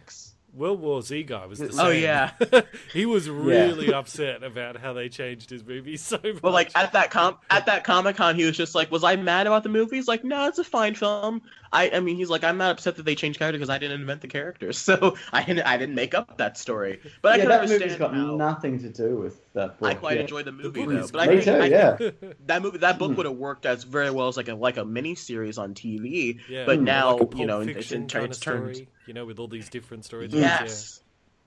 Yes. And it's very analytical as well, that book. Like, it's a lot, it's really that wouldn't witty translate directly, as well. into like 2 hours. Yeah, but because Saving Mr. Banks is a Disney film, and it's basically the personification of history is written by the victors. Like, P.L. Travers loved our film. She loved the movie that she totally didn't hate. Well, look, credit where credit is due. I think she in the movie, I think she still ends up hating the movie itself by the end of it. Like, she's at the premiere and she's like crying in her seat because they butchered this story about her father. But anyways, where do we go on this tangent from? The founder. Of Disney. What about Moana? I was about to jump to Moana. Yeah. I'm nervous about Moana. For you guys that don't know, catch up to speed. Moana is the upcoming Disney princess movie about the Pacific Islander princess with the rocks in it. Do you know what we're talking about, Mr. Sunday? I know exactly what you're talking about. Yep. Okay, I'm a little nervous because every time Disney does a princess movie, with the exception of like Tangled and maybe Princess and the Frog, it's usually garbage. I'm not a big fan of like Little Mermaid, Beauty and the Beast, Pocahontas. I like Mulan. Disney princess movies never really like Tangled. To me is that only one where I'm just like Tangled's great. I love Tangled. Tangled is great. Thank you. I'm glad someone agrees with me. I appreciate that. Frozen is trash, Trilbee, and it forever will be trash. Yeah. You know, I said it was trash when it first came out, and no one believed me. But suddenly, as the years have gone on, everyone's come to my side, and it's about time. I tried to watch that on Netflix. I couldn't make it through more than a third. I was like, oh god. Really? I think the first third's the best part. I'll be honest with you. You talking about Frozen? Yeah, that first third's the best part. I love the music. Yeah, but after I get why people like it. Like, it's not for me, but like Tangled for me is much infinitely better. But I understand why people like it. Yeah, it's like Film Riders like so like Han Solo, but it's great. Anyways, I like Tangled and Frozen. 4 stars and proud. You know what, Shirley, the door. You know where your door is. You can just walk out. So it's 2 o'clock in the morning. Respect the fact that I'm here. Nothing like banishing your sister from the kingdom when you could easily just tell her that you have these ice powers that she kind of already knows about anyway. Yeah, let's not do. Please answer the question of how, if she's walking across the lake, how she's not sinking on the pieces of ice that's forming underneath her foot. How she does not fall into the lake right away. And tell me, how is it that this guy has this whole convoluted plan to try to take over the kingdom? We could have easily just married into the kingdom. And just let it go. Piss off, Trilbee. I've heard that. You think the first one to make that joke to me? Piss off. But yeah, Moana you looks so British when you said that. Sorry, Piss off, sorry. Joe, mate. Moana looks fine. It's terrible, isn't it? I got no. Go on, Gavna. But I shame what it is. No, I'm excited for Moana, but at the same time, I'm very nervous because it's a musical. It's gonna have a lot of modern sensibility songs to it, and I'm worried that Moana is going to come out and be pretty good and beat out Kubo for Best Animated Feature at the Oscars. Right. Actually, can I ask you guys, okay. like, jumping even Yes. further forward than January to March? Yep. Beauty and the That's Beast. that's when Power Rangers comes out. Oh. What a... This is a future Bandit. Let me stop you right there. That's a future episode where we do a 2017 I just want to know what your preview. take is on that. Do you think people are going to be really The Power excited about Rangers. Let me see a trailer. Because Yeah, right there now needs this to be a looks like trailer, yeah. it looks like Iron Man, and I grew up liking Power Rangers. I've said that before on the show. I don't like the new Rita Repulsa just because when I think of Power Rangers, I prefer it to be cheesy and corny, and everyone like always turns to the camera before an explosion. The villains always talk out of sync like an old martial arts movie. But if they want to turn it into a modern day action movie with Iron Man suits, that's fine. I'll just go back and watch my Dino Fury from 2003. I got you. it? Okay, just Anyways, because when the little bit of news sort of hit the internet, it seemed to get like a lot of hype around it. So I was like, oh, this could be like a Transformers level movie when it comes out. See, Mr. Sunday, it might end up being like a battle we were show. talking about the other night. This is where I'm trying to look forward and anticipate which videos will be successful later on. And just a little bit of hype, I was like, Absolutely. that might be the next big one. I like I'm to trying to get imagine- in early with that. I feel like it could very well be like a Ninja Turtles 2. Like it could go. Yeah, could Depending on Yeah. depending on the hype. I feel like I like to imagine Bandit like has like a Power Rangers video edited and put together. He's waiting to hit process. He wants to ask me. He's like, so Bandit, so Trey, what do you think about your generation's takes on Power Rangers? And I'm just like, oh, it's fine. And he's like deletes the video and puts it back in his storage. He's like, oh, never mind. Well, that is exactly what I'm going to do. Yeah. That literally is what I'm going to do. I'll be honest, I really don't care, but that's just because I haven't seen a Power Rangers show since I was like 5. So Right. I found Batman and everything changed. So, are you done, Bandit? Power Yeah, Rangers? I'm done. Can we move back to the fall preview? Okay. So Let's see. later I know in there's something March, else we Ghost can in the talk to. Shell. There we go. No, sorry. Oh boy. Oh Fast boy, 8 Bandit. in April. No, sorry. Stop it. December Guardians of the 2017, Star Wars Galaxy Episode 8. 2. Baywatch. Let's go. Thor Ragnarok. Oh man. Avatar Okay. 2, whenever that comes out. Whatever year. Sometime in 2018. That's never going to come. Just like How long put it is out in like September. Put it like if you're James Cameron, put the second Avatar out in like September, where it can just kill for like 2 months until like a Disney movie comes out. Like that, if you're James Cameron, that's what you should do. Put it out in like September or August. Don't try to go up against Star Wars, or don't put it in the same weekend as a Marvel movie because people don't care about Avatar enough. Or do Anyways. what Bandit's going to do with his Power Rangers video, just quietly shelve it. No way, man. He's been like underneath the sea for 3 years trying to figure out how to make how to shoot an IMAX camera underwater and film actors underwater to film it and stuff, and like he's put too much of his life into it at this point to where I'll make like an hour he's got like video 5 ahead of time movies for planned. Power Rangers, and I'll be like, ha ha ha, I'm so smart. And then they go, yeah, the movie's been cancelled. So They're just like get that gun from underneath your dresser and just okay. Assassin's Creed. What do you guys think? Assassin's Creed. Could this be the what one about you, that Mr. finally Sunday? is the good video game movie? How about it just be a good Might movie be. first? I don't care if it's a video game movie. Let's just have it be a good movie, please. Sorry, go ahead. Well, it's got the white shaft in it, so could be pretty good. Oh yeah, Michael Fassbender. Okay. Here's another thing about that video, right? Because I listened to that Donald Glover stand up about a week and a half ago, before we recorded that last week's podcast, and he has a joke on that in his stand up, Donald Glover, about casting Michael Cera as Shaft. Yeah, and it's really funny. I never heard that. And and so the comments are just like, they stole us from Donald Glover. I'm like, come on, man, just give us a bloody break. Honestly, Michael Fassbender would be great as Shaft. But yeah, But what do you guys think on Assassin's Creed? It's like, just based off the trailer, it shows that it looks like some of the changes they've had made are actually like fixing problems that the video game had. You know, Like, I like the whole thing of that when he's in the... God, what's the word? Animus? Yes, that's it, the Animus. When he's in the Animus, he's like got that metal arm sort of attached to his back so he can run and jump around in the lab. Yeah, and it I sort of like that as simulates, well, yeah. Like, and there's other stuff too that they changed, and I was like, oh, that's much better. It seems much better. So my thing, right? He's on top. He's on top of the. Yeah, I played some of them until I met George Washington, and I'm like, you know what? Fuck this. Fuck these guys. Like, because I wasn't even assassinating anybody. It was just like, this is George Washington. Deliver a letter to whatever. And I'm like, what? No, I'm not doing this anymore. That was the exact moment. Like, you realize you're like crossing like the river with George Washington. You're like, you know what? I'm good. And you just unplug your Xbox, chuck it in the trash, and just Hello, established, well-known assassin. Go meet the president. Go meet Abraham Lincoln. He's at the theater. It's ridiculous. Yeah. Shake hands with Ben Franklin. Oh wait, he's the villain. Wait, what are you doing? What are you doing? Those games should be just point me at a guy on a map on the other side of the city, and I'll go kill him. Yeah, and those games got away.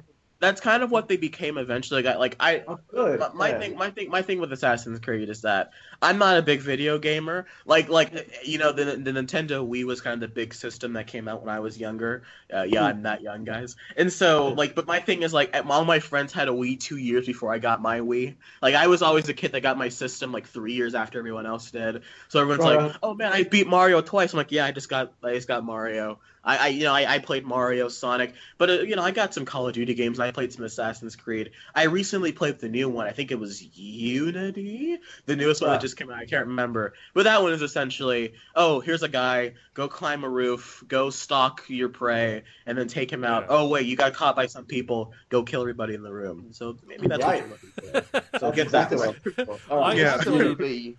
I played the first one. It's made from Ubisoft's film division. They're making this film. Ubisoft is his film division. Ubisoft are the company who make the games, and they've actually made a movie division to do this, and The Division, and Watch Dogs, and Splinter Cell, and all these other franchises. Let's just make one good movie, okay? Let's just focus on making this one good first, please. And they did Prince of Persia. Everyone's favorite Jake Gyllenhaal movie. I like Prince of Persia. It's the best video game movie. I'm not saying it's great, but it's the best video game movie. I like Resident Evil 3, so I'll give that to him in the desert with Mike Epps. I like that one, so I'll go that one. And Angry Birds is probably fine also. I haven't seen it. Didn't see it. Technically, that's a video game movie, yeah. That's right. But so far, based off the quality of the video game movies we have had, saying the best video game movie is like saying the tallest dwarf in the Dwarf Village. You know, it's not that impressive. That's like saying I got the biggest cock in the Unsullied army. Sorry, Trilbee, you don't get that. So you're just like, what'd you just say? It's a Game of Thrones reference, Trilbee. My laptop's just kind of crashed, so I'm just trying to figure that out. Does not compute. Yeah, okay.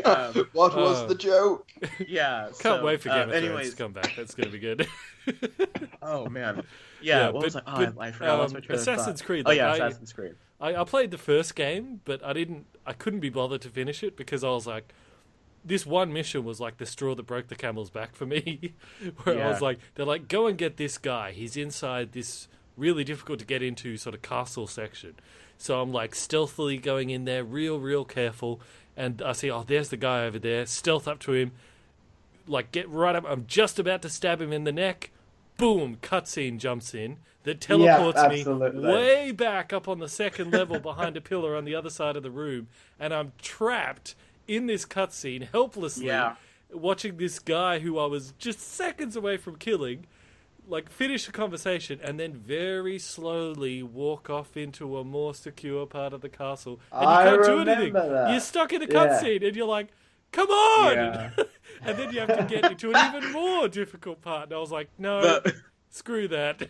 The Last of Us is kind of... The Last of Us is my favorite game of all time, but The Last of Us is kind of guilty of doing that sometimes where I think there's this part where you're trying to get to this bridge, and I pretty much made it there. I kind of beat the level before I guess I was supposed to, because I just kind of avoided all the bad guys. But I think Ellie, the AI, kind of had one of them saw her, and so they had to made me go back and kill all the bad guys before you can leave the area. But I was there. So yeah, so video games they do that kind of stuff all the time. They even but with Assassin's Creed though, it's only got to be as because. Right now, in terms of video game movies, we are the exact same point where we were at superhero movies, I believe, in the 90s. And we're just there are some good ones, kinda, but when you realize how good they can be, you look back and say, no, not really. The Batman '89 is okay, but when you compare it to something like The Dark Knight, you're it's fine. So I think that if this movie, sorry if anyone loves Batman '89 out there, I apologize. No, I'm with you, man. Thank you. So it's to be fair, stars, Mr. no Sunday, regrets. But to be fair, Mr. Sunday, I don't like the original Ninja Turtles, so I have to there. I got you. So yeah, I got you. So but I think if Assassin's Creed is as good, because people say something like if Batman Superman came out 10 years ago, the world would have loved it. So I think that Assassin's Creed only has to be as good as Batman v Superman would have been considered good 10 years ago to get everyone back on track. But then again, I guess that's kind of what Warcraft was to Bandit. So I don't know. I honestly don't know. One thing they need to get right is the fighting, because that fighting system that game started, all the games. It looks really good though. It looks really cool. Yeah, we've not had a trailer for 4 or 5 months though, have we? Yeah, it feels like we should do a second trailer. I think we're gonna get one relatively. I think they're biding their time because Comic-Con happened and we got a feature on how they did some of the stunts, like how they did this one big stunt, which really interests me how they're kind of blending in stunts with a mixture of with a bunch of CG, like the shot in the tower. So I'm intrigued in how that one's going to go.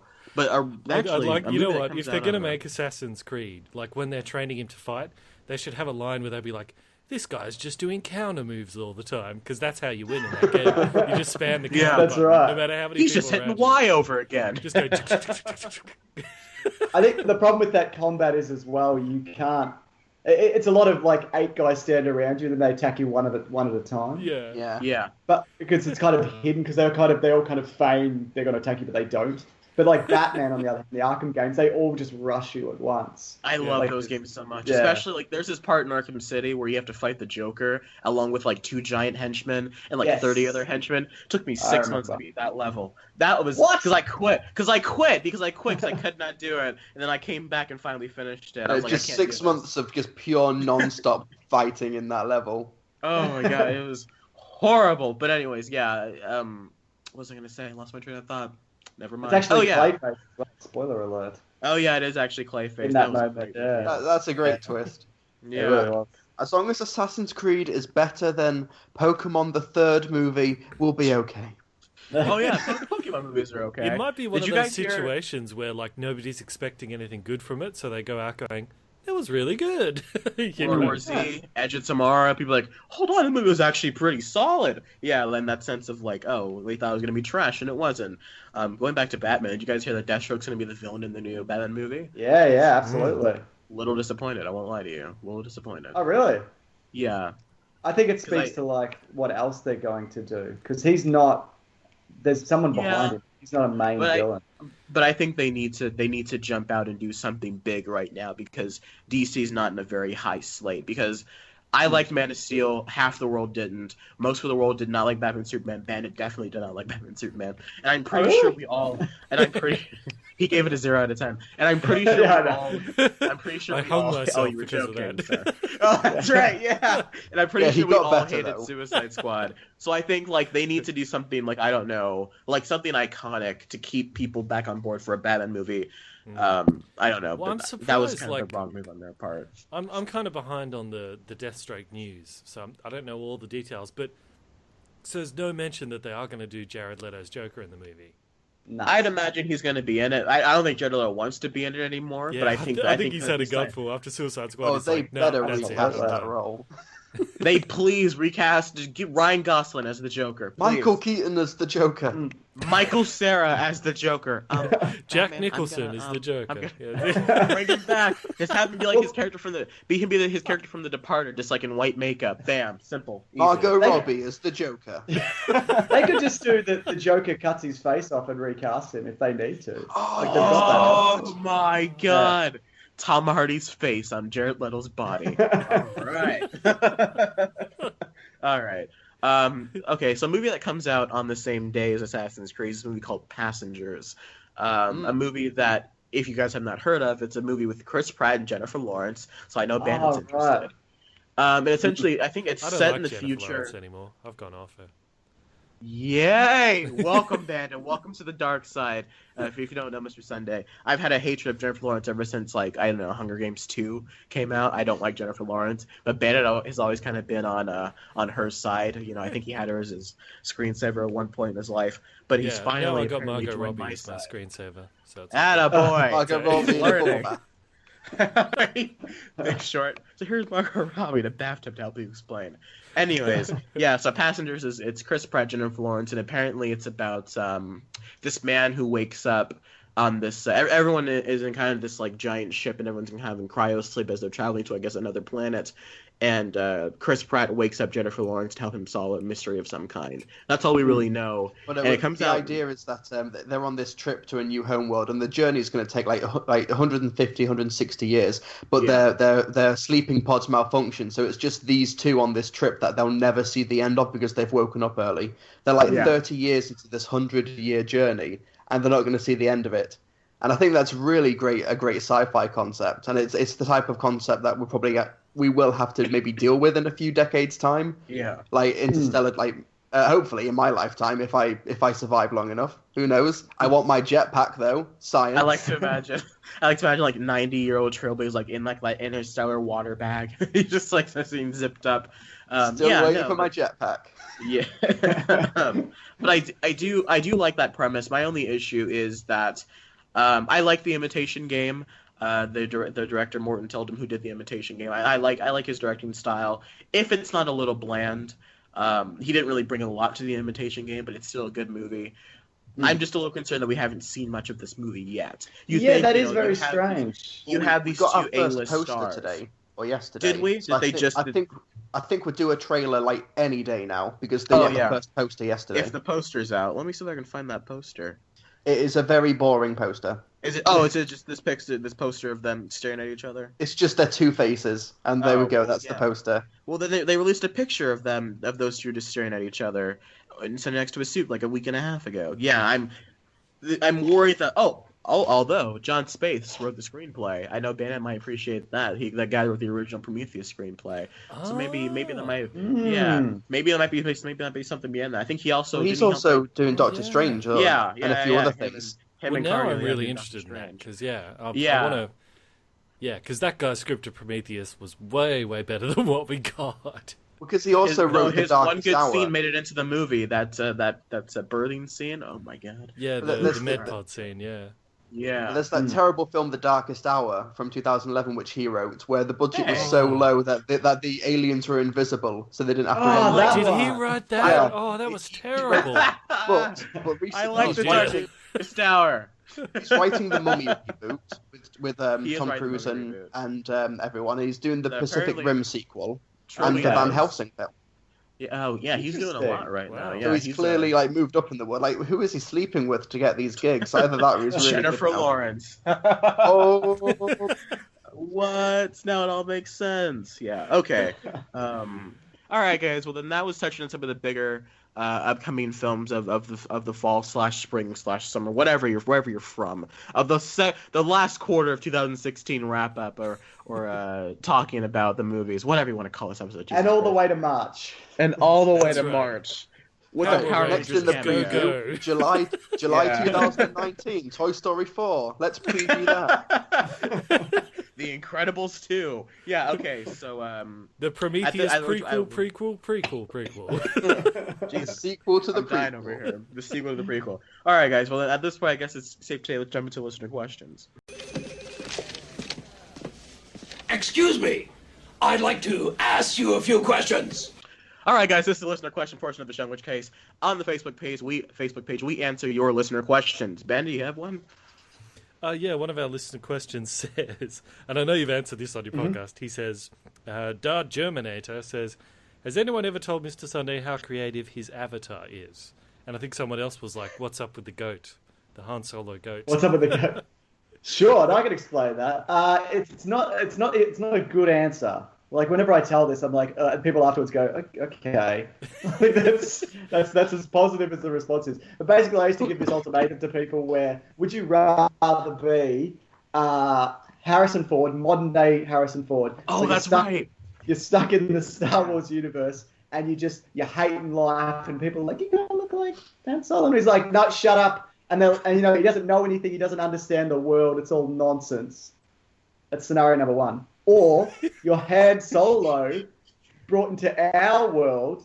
You've got the Millennium Falcon, which is great. You got your blaster, you got your little vest. The only difference is that you're a goat.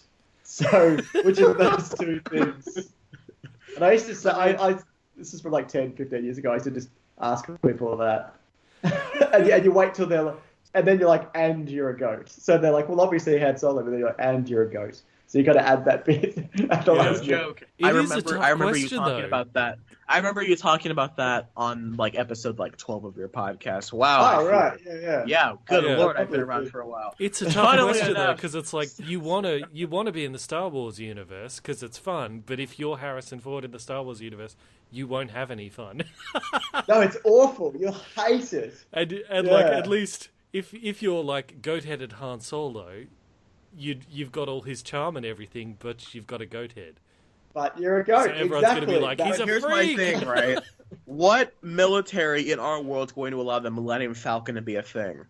Well, that's exactly right. That's true. The only have a answer goat is drive it.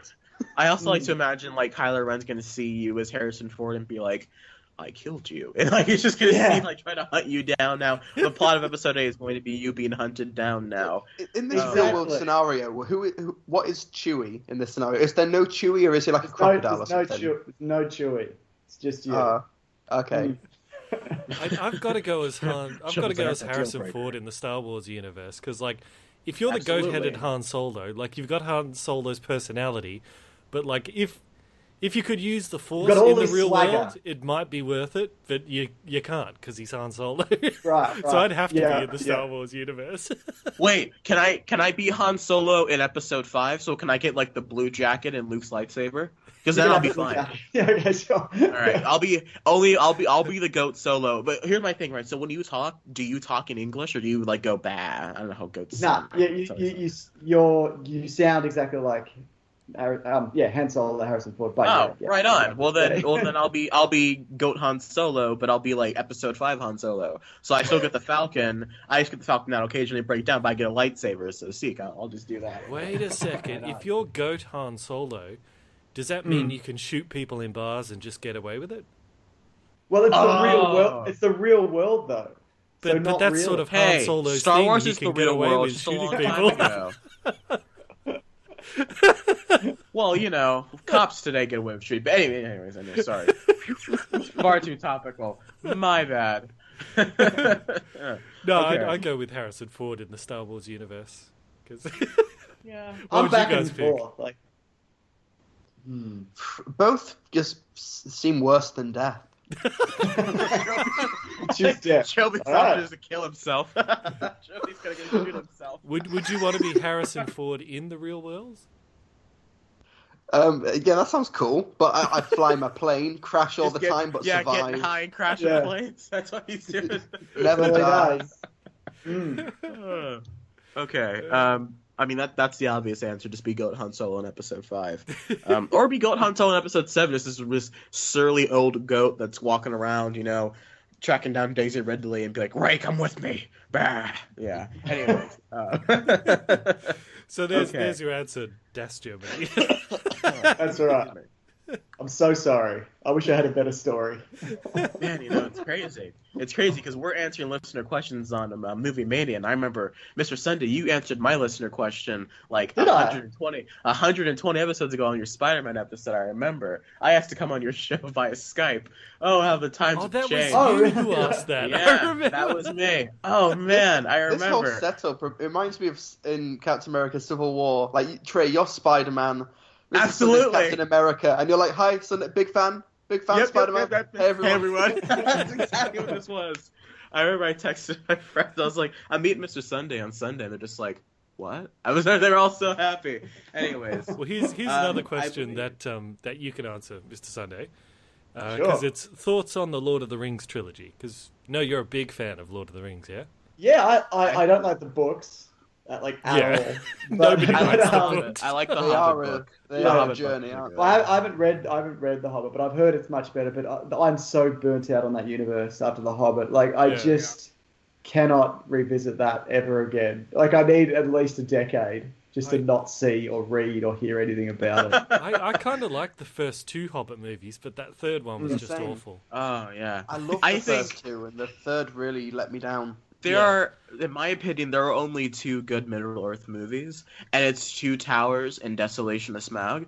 Funnily enough, I'm not a big Return of the King fan, because I'm not a big fan of giant CGI armies versus giant CGI armies. I think that's why I like Helm's Deep, because they managed to find the balance of practical guys on the castle and giant CG army. But Return of the King and especially Battle of Five Armies just has this giant mush of. Granted, you care about the characters in Return of the King, but you have that great bit of for Frodo, but still it all just feels kind of empty to me. And Unexpected Journey and Fellowship are just boring. I can't tell you.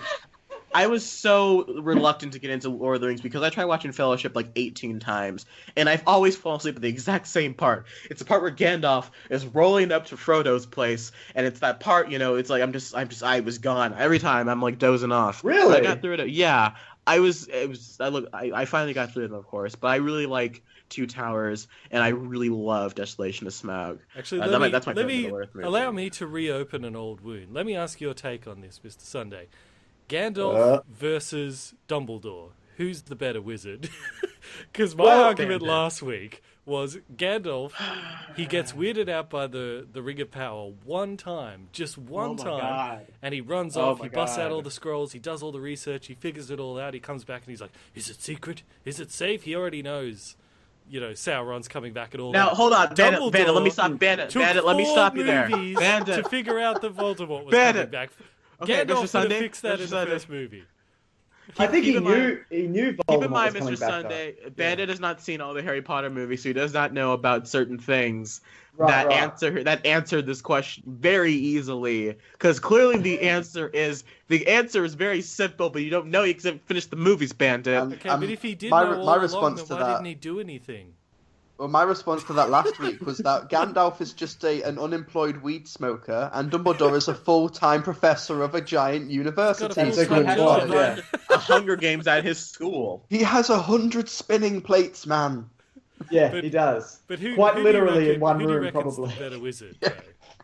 Like if there's a fight definitely Dumbledore. Gandalf can shine light and summon birds. Yeah, dude. Dumbledore can shoot fire and raise the dead and fucking. Remember, he fought in that the book flame when he demon fights thing. that one guy to help save his sister, and then all that stuff. Oh man, Dumbledore's done so much cool stuff that Bandit's not going to get teleport. to see. Yeah. Oh, dude. Hold on. Yeah. Gandalf fought that giant flaming demon monster thing. Yeah, and it killed him. Yeah. Yeah, but he came back from death. Does Dumbledore do anything that cool in the movie? Yeah, in a couple of films time. He stopped the greatest dark wizard of all time. Next movie, Bandit, you're gonna see how powerful Dumbledore can be next movie. I'll tell you. Yeah, you've got two or three films to look forward to. Awesome Dumbledore. The best part is Bandit's been hearing that for the last 3 episodes of Harry Potter. He's like, don't worry, next movie will be Every better. movie, I'm like, why do they do this? Why did they do that? And you go, oh, it comes in later. I'm like, They really answer a lot like the last like 2 movies. I'll be honest with you. They kind of wrap. It's called a wrap up for a reason. Speaking of wrapping up, I do believe is the last 20 minutes of the movie just them sitting down with a sheet of paper, but like, okay, why did this happen? Why did that happen? Time travel? We did that. That's kind of what part 1 was. That's kind of what part 1 essentially is, just them walking around in a forest for 2 hours. But he said, "Give me a second here while I hack a loop." Why did you not use the time turner to prove Sirius Black was innocent? Well, you see, because of this reason. Because it can only go back 5 hours. Has anybody read Cursed Child? I have. No spoilers, please. Okay. No, I'm not going to talk about it, but yeah, Did you like it? Yeah.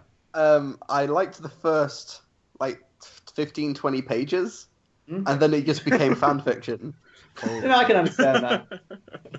Well, I really enjoyed it. I don't know. It just worked for me. I know there's like plot holes in it, but I feel like there's plot holes in all of them. They all kind of contradict. And I kind of only want to read it so I can listen to the movie maintenance podcast talk about it. Oh, I know they did an episode on it, and I kind of want to read it just so I can listen to that episode. Yeah. Oh man. Okay. Talk about here's another question. It says Christopher Ryan says, what comic book story would you like Man of Steel 2 to be based on? Oh. I'd like to see Superman versus the Elites. That's a really great storyline. Right. Yeah, that's fantastic really storyline. Cool. The only problem is it depends on how they bring Superman back in Justice League, because we all know they're going to bring him back. Yeah. So, because that whole storyline is the Elites were... That was coming out at a time of comic books where there was a whole new sort of crop of superheroes that didn't bother following the rules of the old superheroes and all that. And like the Elites were a group that would come out and they'd just kill all the bad guys. And, they do a lot of collateral damage, and they're like, the ends justify the means. And, Superman's the big Boy Scout. So the showdown between them is kind of like Superman proving that he's still relevant. Such a great story. But the problem with that story, as the problem with adapting all of the other stories of Superman, is you need to make Henry Cavill's Superman the actual comic book Superman, not this weird Zack Snyder guy. Right. In a better universe, I would like to have seen the story of Lex Luthor becoming president. But there is no, and pardon my French, there is no effing way that Jesse Eisenberg's quote-unquote Riddler-esque, Joker-esque... Funny enough, Jesse Eisenberg's a better Joker than Jared Leto, but anyways, there's no way that Jesse Eisenberg's Lex Luthor You can't become president if you're a criminal unless your name is Hillary Clinton. Oh, there we go. Oh, shit. I had it. Come on, man. Guys, let's do a politics. Let's do a satire. I mean, I'll go there if you want, but I'm pretty sure my son is going to click away if we're not careful, so... Oh boy, Bandit, you just had to do that snipe, didn't you? Oh man! Make Metropolis great he can't again. Be president now, because he. That's how Lex Luthor gets. We should build a wall around Gotham and make the Batman pay for it. Gonna deport all Bruce Wayne pay. Oh god. Oh, man. I'm the first bald man to be elected president. Oh man. Okay. All right. What were you saying? Jesse Eisenberg puts on a Donald Trump wig. That'd work. Yeah. He may as well had. God. Okay. What were we gonna say, Mr. Sunday? Are you about to say something? The problem with a lot of the comics that I want to see, it's for the same reason they can't really do them with this Superman. Also, or they've kind of touched on them. Yeah, because he's dead. Yeah. But they can't do Death of Superman properly because they just kind of brushed over it and did it. They can't they did Birthright okay. But I want to see just Birthright because I think that's one of my favorite Superman comics, and I feel like that's kind of a wasted opportunity. Though there's a story called Superman Brainiac, sort of let's say 2008, 2009, where he comes Brainiac. He's only ever fought him in kind of robot form, and then Brainiac comes to Earth. And they can have this show. I can see Brainiac. Animated. Yeah, there's an animated. Unbound. Is that Unbound? Yeah, that'd be a good one because a lot of that happens on Brainiac's ship, and he goes into the little shrunken city of Kandor. So, I kind of don't want to see him fight. I kind of don't want to see him fight another superpowered being for a while. I kind of wanted to see him battle Lex Luthor, not because we've seen it before, sure.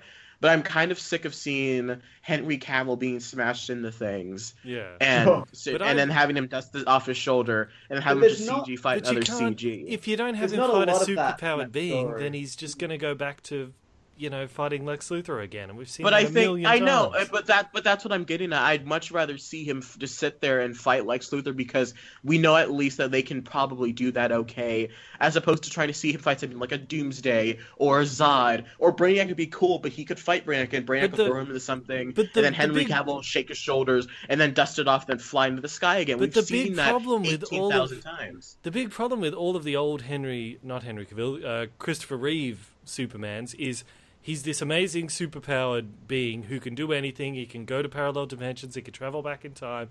He can fight, giant celestial beings. Yet they always keep him on Earth in Metropolis, fighting a guy with a bald head. No, I'll give you that. Do Unbound. Send him into space. Send him into some wacky, weird dimension.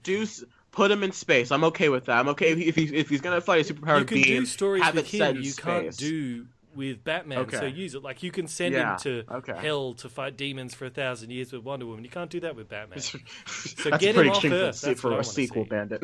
That's pretty extreme for movie 5. I'll be honest with you. Superman. 3 months ago, Superman, I would have loved to have seen.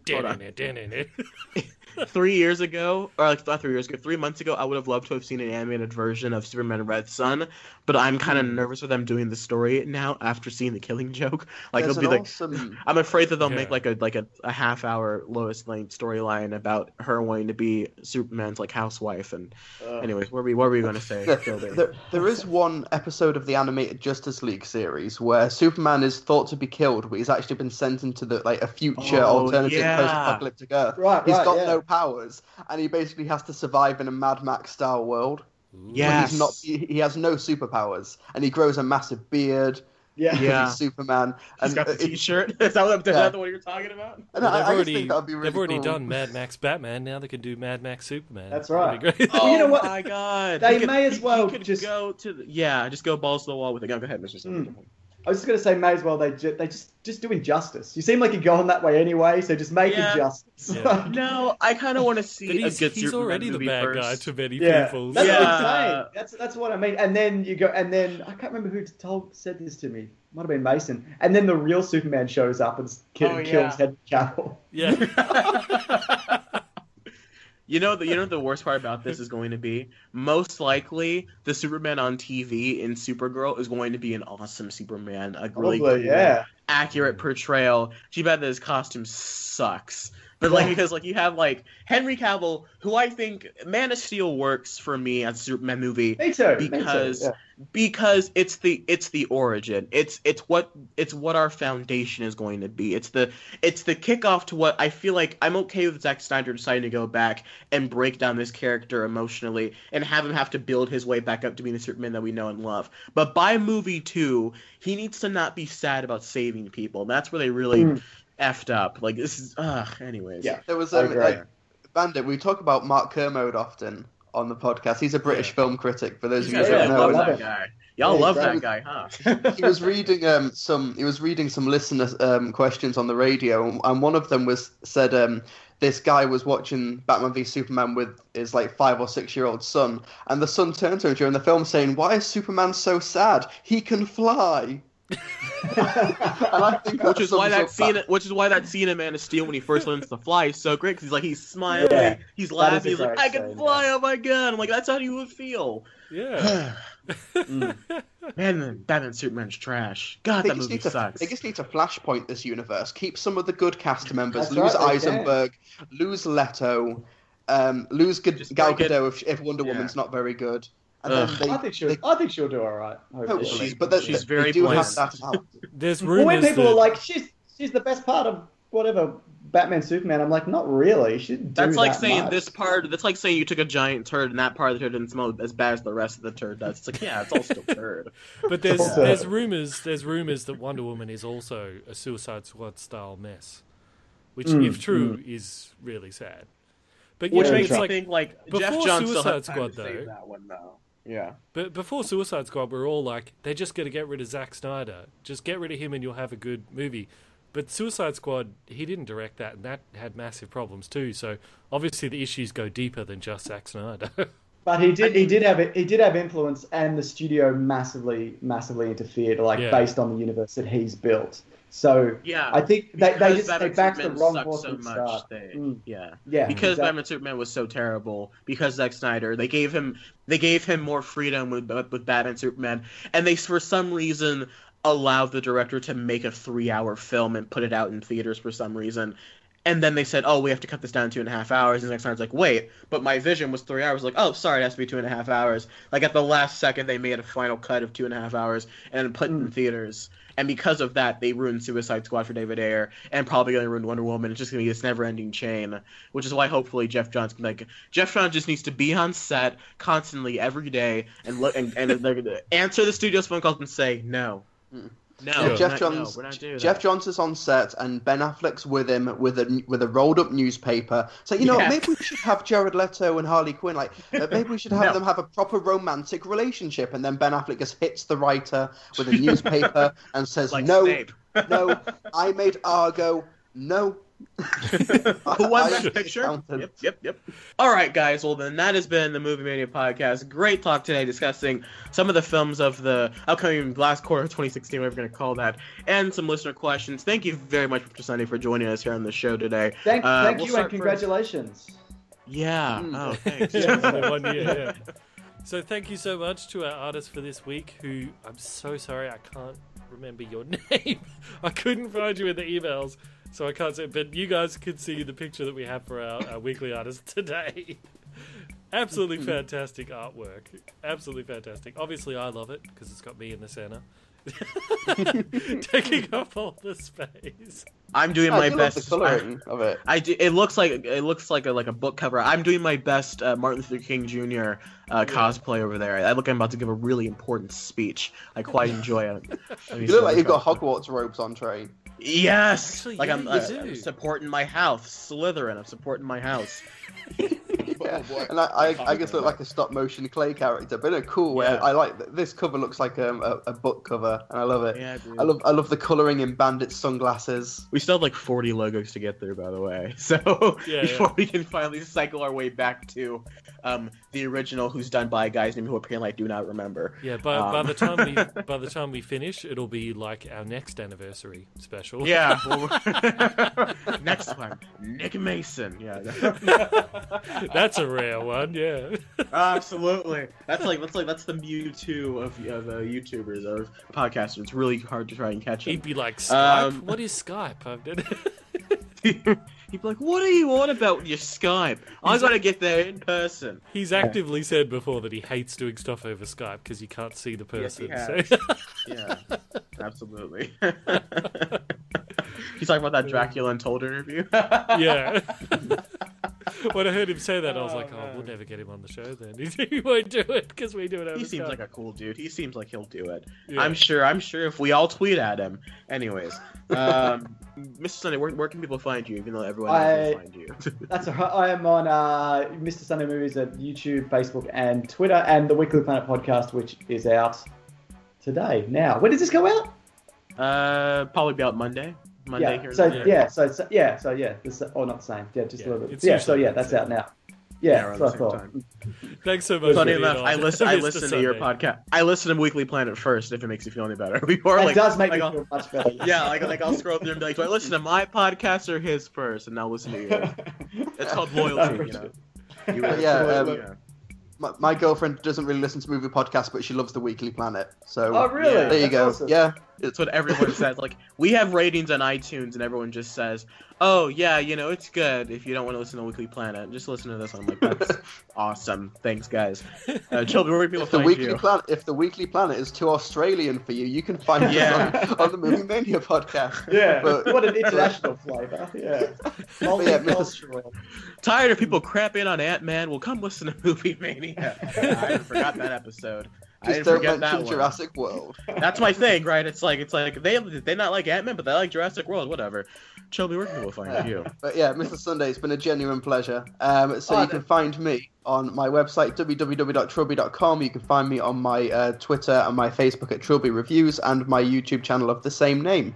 So where can people find you, Bandit? YouTube, Facebook, Twitter as Bandit Incorporated. That's bad. Bandit was just like drinking his tea and he forgot that. Anyways, they can find me. I forgot to set out. Yeah. They can find me on the YouTube, Twitter, and Instagram, all at Podcast Media. Once again, thank you very much, Mr. Sunday, for joining us. We'll catch you all next week when we talk whatever it is we're talking about. I forget every week. And catch you all later, our movie maniacs.